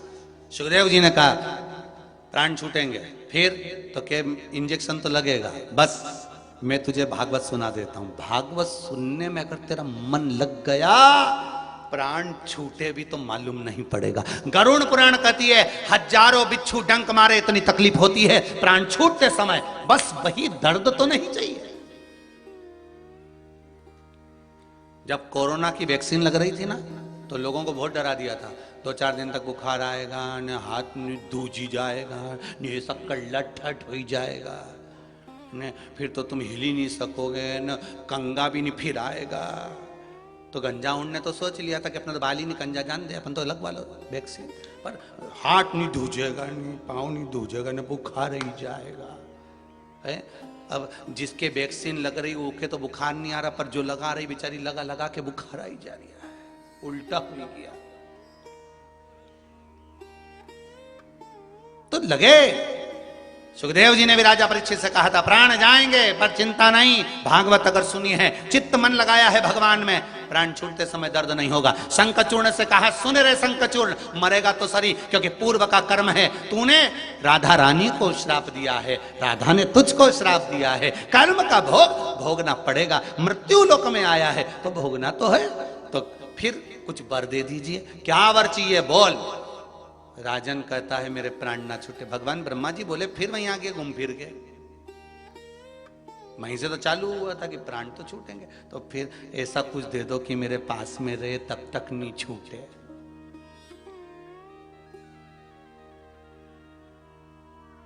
मेरे पास में रहे तब तक नहीं छूटे। ब्रह्मा जी ने एक शंखचूर्ण को कवच दे दिया, ये ले कवच, और ये कवच तेरे शरीर पर रहेगा तो तेरा बाल बांका नहीं होगा। एक कवच ब्रह्मा जी ने शंखचूर्ण को दिया था कि ये तेरे पास होगा तो तेरा बाल बांका नहीं होगा। शिव महापुराण भी आप सबको एक कवच दे रही है। श्री शिवाय नमस्तुभ्यम। शिव महापुराण का ये मूल मंत्र जिसके पास में होगा, ये कवच है आपकी जिंदगी के लिए। व्यापार नहीं चले, श्री शिवाय नमस्तुभ्यम। काम के लिए जा रहे हो, श्री शिवाय नमस्तुभ्यम। जिस कार्य के लिए जाओ, बढ़ते चले जाओ, चित्त धारण कर कर जाइए। महाराज फिर निवेदन है महाराज जी, अगर जरा सा भी जीवन में अगर कोई तकलीफ आ रही है, कष्ट आ रहा है, परेशानियां पर परेशानी आ रही है, तो पीछे मत हटना। दुख दहन स्तोत्र का पाठ बेलपत्री के पेड़ के नीचे बैठकर, सीधे हाथ में घी का दिया, उल्टे हाथ पर तेल का दिया, और सामने बेलपत्री का वृक्ष हो, और दुख दहन स्तोत्र का पाठ सोमवार की सोमवार बेलपत्री के पेड़ की छांव में करना प्रारंभ कर दीजिए। 2-4 सोमवार कर कर देखो, बाबा आपके दुख को काटेगा। दुख दहन स्तोत्र का पाठ अग्रण्यता प्रदान कर देगा। पर उस पाठ को करने से पहले एक माला श्री शिवाय नमस्तुभ्यम। और फिर निवेदन है, अगर दुख दहन स्तोत्र का पाठ भी नहीं कर सकते तो बेलपत्री के पेड़ के नीचे, या शमी पेड़ के नीचे, या पीपल के पेड़ के नीचे, या आंवले के वृक्ष के नीचे, ये जगह पर जाकर आप थोड़ा सा जल जिसमें लाल चंदन मिला हो, उस जल को चढ़ाना प्रारंभ कर दो। अगर दुख दहन स्तोत्र का पाठ नहीं कर सकते तो लाल चंदन का जल उन वृक्ष के नीचे। और चंदन कितना सा डालना है? मात्र एक जरा सा छीटा मार। ये नहीं कि नहीं तो कई लोग तो बड़े होशियार हैं, चंदन घिस के ढेर सारा कटोरी भर के डाल दे, इनका कई ठिकाना। हाँ, इनका कोई भरोसा है? एक मरीज डॉक्टर साहब के पास गया, डॉक्टर साहब बहुत तबीयत खराब हो रही है, बहुत तबीयत खराब हो रही है हमारी, बहुत तकलीफ है। डॉक्टर साहब ने कहा ऐसा ऐसा कर लेना, ठीक है।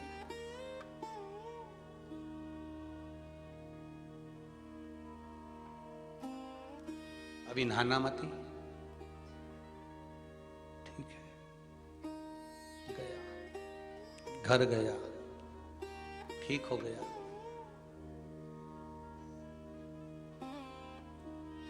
22 दिन के बाद डॉक्टर साहब के पास फिर गए। डॉक्टर साहब बोले क्या है? नहाऊं कब? डॉक्टर साहब नहाऊं कब? डॉक्टर बोले तुम कौन? आया था दिखाने के लिए, आपने बोला था नहाना मत। तो डॉक्टर हाथ जोड़ के बोला अभी तक नहीं नहाया? तो क्या आप ही ने तो कहा था मत नहाना। तो डॉक्टर ने कहा खाना खाया कि नहीं खाया? वो तो उसी दिन से चल रही है, भोजन उसी दिन से चल रही है, नहाना अब चालू करेगा, बता दो बस ना कब। डॉक्टर साहब भी बाल खुजाने लगा, दादा रेंदे तू तो जा, तेरी मर्जी पड़े ना, नी मर्जी पड़े मत ना, तेरा।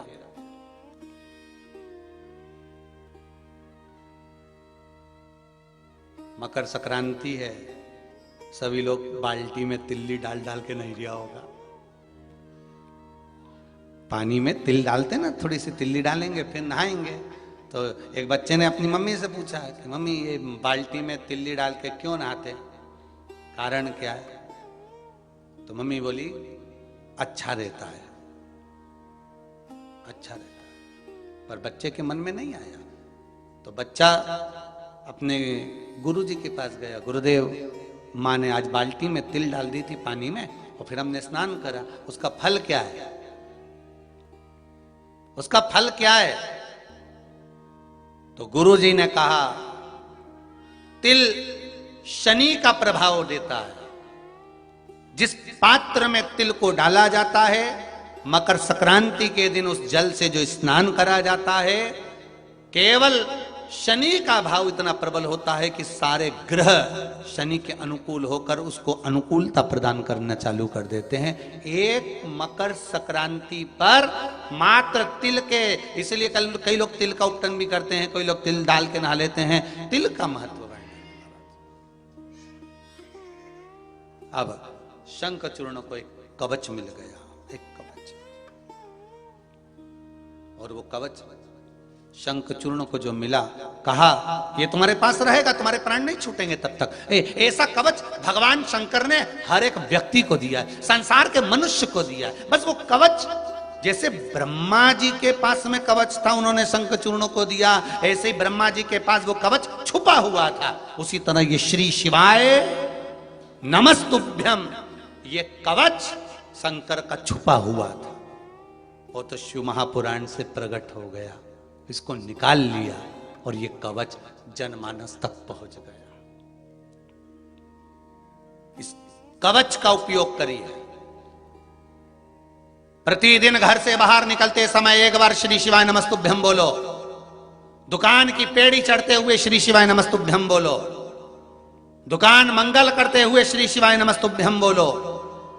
भोजन करते हुए श्री शिवाय नमस्तुभ्यम बोलो। किसी को भोजन कराओ, घर में कोई अतिथि आया, श्री शिवाय नमस्तुभ्यम बोलो। कोई काम के लिए जा रहे हो, श्री शिवाय नमस्तुभ्यम बोलो। एक बार एकांत में बैठकर श्री शिवाय नमस्तुभ्यम बोलकर तो देखो, सब समर्पण का भाव प्रकट हो जाता है। ये कवच है, जैसे ब्रह्मा जी ने कवच शंखचूर्ण को दिया था, एक कवच मेरे भोलेनाथ ने अपन को दिया, अपने को प्राप्त करा, प्रदान किया। जपते रहो। अभी एक माता जी आई हुई हैं गौशाला पर, कहां से, रतलाम साइड से कहीं से आई हुई है। पहले वो व्हील चेयर पर, पहले तो उस पर चढ़ के आई थी गोदी में, फिर बीच में आई थी जब व्हील चेयर से आई थी, फिर एक बार आई तो वो वॉकर से आई। आज उस माता जी को जब पैदल चलते हुए, कहां बैठी है, अच्छा अंदर ही है क्या, आप खड़े हो जाओ जरा एक बार। अब आज आई हैं तो ना तो इनके पास वॉकर है, ना व्हील चेयर है, और ना ही कोई डंडे का सहारा लेकर आई है। आज आई तो पैदल चलकर आई है। उसकी खुशी हुई हमको कि भोलेनाथ ने आपको कम से कम पांव तो प्रदान कर दिए, चरण तो दे दिया बाबा भोलेनाथ ने आपको, भगवान शंकर ने आपको, और विश्वास जागृत तो हुआ। अब बताओ, टीचर रही हैं ये। कई लोग कहते हैं कि गुरुजी तो कथा कहते हैं तो सब ऐसे ही लोग सुनते होंगे, कोई पढ़ा लिखा व्यक्ति उस पर अमल ही नहीं करता। तो ये तो टीचर रही, और ऐसे कई मेरे भोलेनाथ जी के भगत हैं, भवा शंभू के, शंकर के, जिन पर शिव रोज कृपा करता है, रोज करुणा। हमको ही नहीं मालूम ये कुबेरेश्वर बाबा की धरा आखिर है क्या। हम तो बस इतना मानते हैं कि ये शंकर कंकर है। इस कुबेरेश्वर धाम का एक एक कंकर शंकर के तुल्य है। जो दिल से आया है, बाबा ने उसको दिल से दिया भी बहुत है, वो खाली नहीं गया यहां से, दिल से दिया। शंभु शरणे पड़ी मांगू घड़ी रे, दुख काटो दया करी ने दर्शन आपो, दया करी ने दर्शन आपो। बाबा शिव की कृपा है।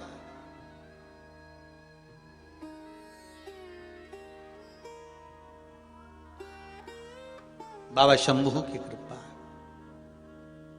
सुख मूल हो। शंखचूर्ण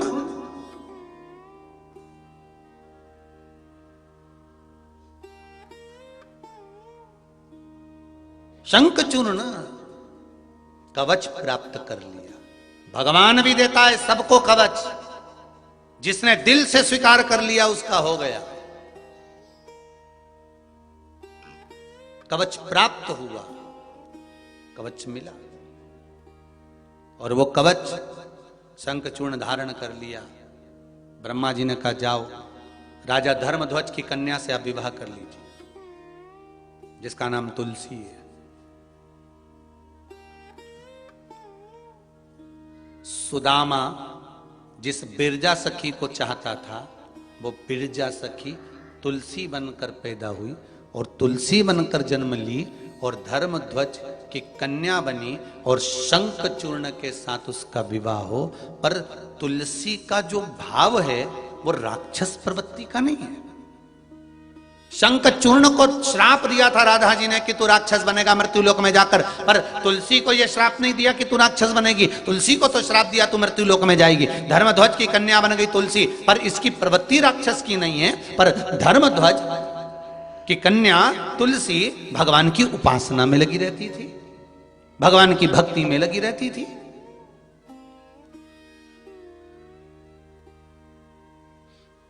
भगवती स्मरण में लगी रहती थी।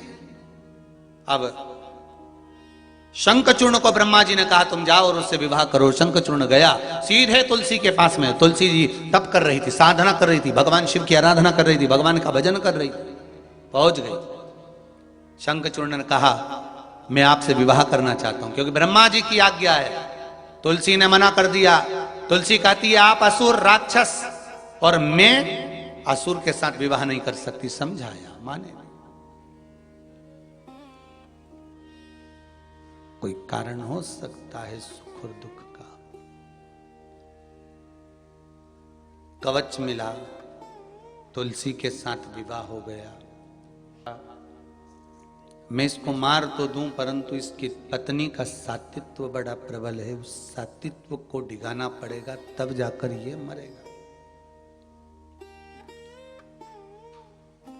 हमारे पुण्य समाप्त होते हैं, तब जाकर हमारे से पाप कर्म होना चालू हो जाता है। जब तक पुण्य का कवच है हमारे सामने, तब तक हमसे पाप नहीं हो सकता महाराज।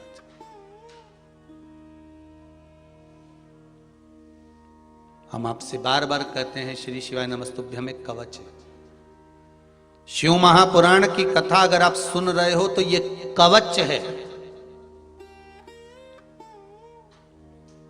भले आस्था चैनल से सुनो, चाहे मोबाइल पर सुनो, फेसबुक यूट्यूब पर, कवच है।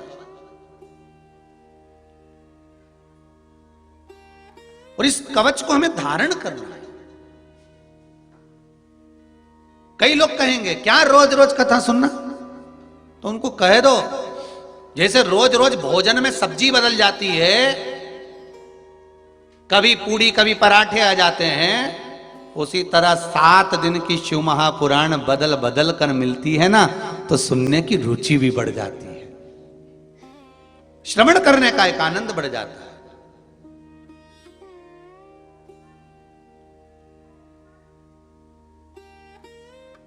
श्रवण करने का एक सुख बढ़ जाता है। अब अभी आज कथा का 6ठा दिन हो जाएगा, कल 7वां दिवस हो जाएगा। ये सुंदर मानसरोवर शिव महापुराण की कथा विराम हो जाएगी। फिर इसके बाद शायद 23 है, फिर बीच में 5-6 दिन का गैप होकर फिर 23 जनवरी से फिर शिव महापुराण की कथा प्रारंभ हो जाएगी। भगवान शिव की फिर वही पावन लीला। उस शिव महापुराण का नाम रहेगा शिव गण शिव महापुराण की कथा। भगवान शंकर के जितने गण हैं, भगवान शंकर के जितने गण हैं, सारे गणों का चरित्र शिव महापुराण के अंतर्गत वर्णन। भृंगी, श्रृंगी, नंदी आदि आदि जितने दरवाजे के द्वारपाल, जितने जितने जितने भगवान शिव के गण रहे हैं, सब का वर्णन शिव महापुराण के अंतर्गत होगा। और बहुत ध्यान देना महाराज, 23 जनवरी से होने वाली शिव महापुराण के अंतर्गत जो ऑनलाइन हो रही है, उसके अंतर्गत भी किस गण की आराधना किस चीज से कर सकते हैं और हम क्या फल प्राप्त कर सकते हैं। जैसे देवियों में शक्तिपीठ होती है, 64 योगिनियां होती हैं, कौन सी देवी से क्या फल प्राप्त होता है। नवरात्रे होते हैं तो नवरात्रे में कौन सी देवी को किस चीज का भोग लगाना चाहिए, कौन सी देवी को कौन सा फूल चढ़ाना चाहिए, ऐसे गणों का है। शंकर के गण को रिझाना और शिव के द्वारा उनसे फल प्राप्त करना, ये गण विद्या अर्थात शिव विद्या के अंतर्गत, भगवान शंकर की शिव महापुराण के अंतर्गत अपन श्रवण करेंगे। शिवगण शिव महापुराण की कथा अभी मानसरोवर चल रही है महाराज। शंख चूर्ण को मारने के लिए भगवान विष्णु ने जाकर उस तुलसी का सातित्व डिगा दिया। तुलसी का सातित्व डिगे उससे पहले भगवान शंकर ने कहा आप जाओ और कुछ एक काम ऐसा करो, क्योंकि ब्रह्मा जी का कवच उसके पास नहीं, जब तक कवच उस शंख चूर्ण के पास में है तब तक वो मर नहीं सकता। तो भगवान विष्णु एक ब्राह्मण का रूप रखकर दरवाजे पर भिक्षा मांगने चले गए, याचक बनकर गए। भिक्षाम देहि राजन भिक्षाम देहि। अब यहां एक प्रसंग आ जाता है कि राजा राक्षस था, फिर उसके मन में ये दया का भाव कहां से आ गया दान करने का। राजा बलि भी राक्षस था, वामन भगवान को दान करने का भाव कहां से जागृत हो गया। जो राक्षस प्रवृत्ति का होता है उसके मन में दान का भाव प्रकट कैसे होता है। शिव महापुराण की कथा कहती है आप कितने भी कठोर हो, कितने भी कठोर हो, पर आपके मन में नहीं नहीं मुझे वहां दान करना है, नहीं नहीं मुझे इसको भोजन कराना है, नहीं नहीं मुझे वहां दान करना है। अगर दान करने का भाव तुम्हारे भीतर अगर प्रकट हो रहा है तो समझ लेना ये आज का नहीं है, तुम्हारे कई जन्म पहले का भीतर वो दान प्रकट होता है। हृदय में कोई सुख प्रकट होता है तब जाकर हमारे मन में देने का भाव प्रकट होता है।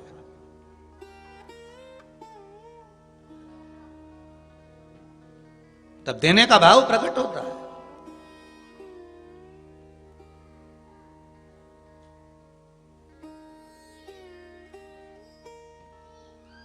अगर हमारे भीतर अगर भाव आ रहा है कि हमको ये कन्यादान करना है, हमको गौ दान करना है, हमको अन्न दान करना है, हमको अमावस्या है, संक्रांति है, ये पर्व है, वो पर्व है, हमें ये देना, तो भीतर से अगर कुछ प्रकट हो रहा है तो ये आपका नहीं, ये पूर्व का है आपका। और अपनी क्या सामर्थ्यता है कि अपन किसी को कुछ दे सके। अपनी कोई सामर्थ्यता है देने की?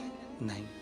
भगवान ने अगर इस लायक बनाया है ना आपको, तो उस भगवान को धन्यवाद देना कि तेरी कृपा से मुझे इतना मिला है और तेरी कृपा से मेरा मन ऐसा बना दिया कि मैं दे रहा हूं, और तेरी कृपा है जो इन हाथों से दान हो रहा है, तेरी कृपा है जो इस मुख से भजन हो रहा है, तेरी कृपा है जो इन नैनों से दर्शन हो रहा है, तेरी कृपा है जो कथा श्रवण कर रहा हूं, तेरी कृपा है जो सोफे पे बैठी, टीवी के सामने बैठी, कुर्सी पर बैठी आराम से चाय पीती पीती कथा सुन रही हूं, ये तेरी कृपा है, ये तेरी दया। हरि कृपा की न होती जो आदत तुम्हारी, तो सुनी रहती अदालत तुम्हारी।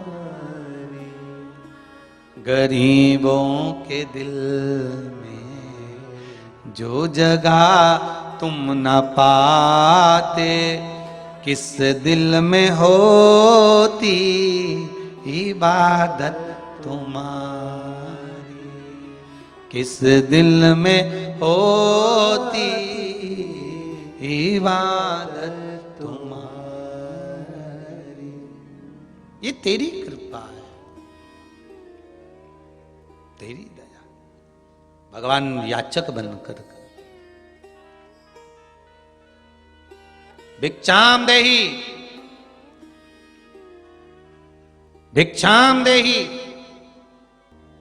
ये प्रसंग चल रहा है शंकर जी और सुदामा का, जिस सुदामा का वध शिव कर रहे हैं, ये वो प्रसंग चल रहा है। शंख चूर्ण बन गया था, केवल राधा जी को अपशब्द कह दिया था उस बिरजा सखी के कारण। ये वो पावन प्रसंग है। भिक्षाम देहि, शंख चूर्ण बाहर आए, क्या चाहिए बाबा? बाबा कहते जो मांगूंगा दे दोगे, पहले तो संकल्प लो कि मैं जो मांगूंगा देना पड़ेगा। शंख चूर्ण ने विचार करा, बाबा देखो ये संकल्प के लफड़े में मत मुझ पालो, मैं जो मांगोगे वो दे दूंगा, आप तो बोलो कि तुम्हें चाहिए क्या, तुम तो इतना बताओ क्या दूं मैं आपको, बोलो। राजन वापिस खाली हाथ तो नहीं भेज दोगे? नहीं राजन, आपका कवच चाहिए, आपका कवच दे दीजिए राजन। कवच ठीक है, ये लो। भगवान विष्णु की आंख में जल था कि एक शब्द नहीं कहा और कवच दे दिया। भगवान नारायण ने शिव जी से कह दिया कवच मिल गया। तुलसी इस कवच को अंदर से जानती है, इस कवच को आप पहनकर शंखचूर्ण बनकर चले जाओ। शंखचूर्ण बनकर भगवान विष्णु पहुंच गए तुलसी के कक्ष में, वहीं रह रहे। शंखचूर्ण युद्ध के मैदान में शिव जी के साथ युद्ध चल रहा है। पार्वती जी ने फिर प्रश्न छेड़ दिया, इस सुदामा का वध आप कर रहे हो, शंखचूर्ण का वध आप कर रहे हो, शंखचूर्ण का वध आपने करा है।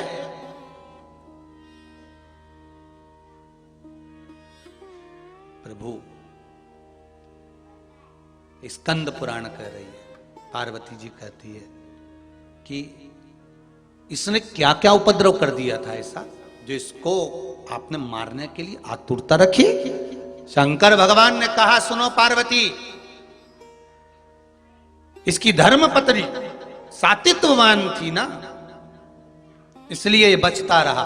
सारे गलत कर्म इसने करे, राक्षस कुल में जन्म लिया माना, पर कुछ अच्छा भी तो करता चलता। कोई कर्म अच्छा नहीं करा, केवल एक कवच का दान दिया है, इसलिए इसका संहार हुआ। तुलसी के सामने शंखचूर्ण का शीश पड़ा था, रो पड़ी तुलसी। भगवान विष्णु को देखा तो कहा नारायण, मैं आपकी आराधना करती हूं और आपने मेरे साथ ऐसा किया। भगवान शंकर सामने आकर खड़े होकर तुलसी के सामने कहते हैं, तुलसी ये बैकुंठ की बात है, गौलोक धाम की बात है, तुलसी तू बिरजा सखी है। ये नारायण कृष्ण थे, नारायण बनकर आए हैं, ये कृष्ण हैं। तुझे राधा का श्राप लगा था बिरजा, इसलिए तू मृत्यु लोक में आई है। ये सुदामा है शंखचूर्ण, जिसको राधा का श्राप लगा था, इसलिए राक्षस कुल में जन्म हुआ। और ये सुदामा तुझे चाहता था, इसलिए तेरी पत्नी बना, पति बना। और तू नारायण को चाहती थी, इसलिए नारायण तेरे को प्राप्त हुए। तुलसी रो पड़ी,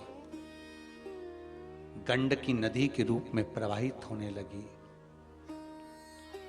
गंडकी नदी के रूप में प्रवाहित होती है। भगवान नारायण पत्थर के पाषाण के रूप में शालिग्राम जी बन जाते हैं। कल आप परसों आपको कथा में कहा था, जल में शालिग्राम जी हैं तो हमारे ताप को हर लेते हैं, और जल के बाहर शालिग्राम जी की अगर शिला मिल रही है, रखी हुई है, वो पानी में नहीं है, तो वो ताप प्रदान कर देती है। महाराज शंखचूर्ण का वध किया, गंडकी नदी प्रकट हुई। ये वो गंडकी है, वो गंडकी नदी है जिसमें मेरे नारायण शंख चूर्ण के बाद मेरे नारायण इस गंडकी के जल से प्रकट होते हैं। ये वो गंडकी है, साधारण नहीं है ये गंडकी।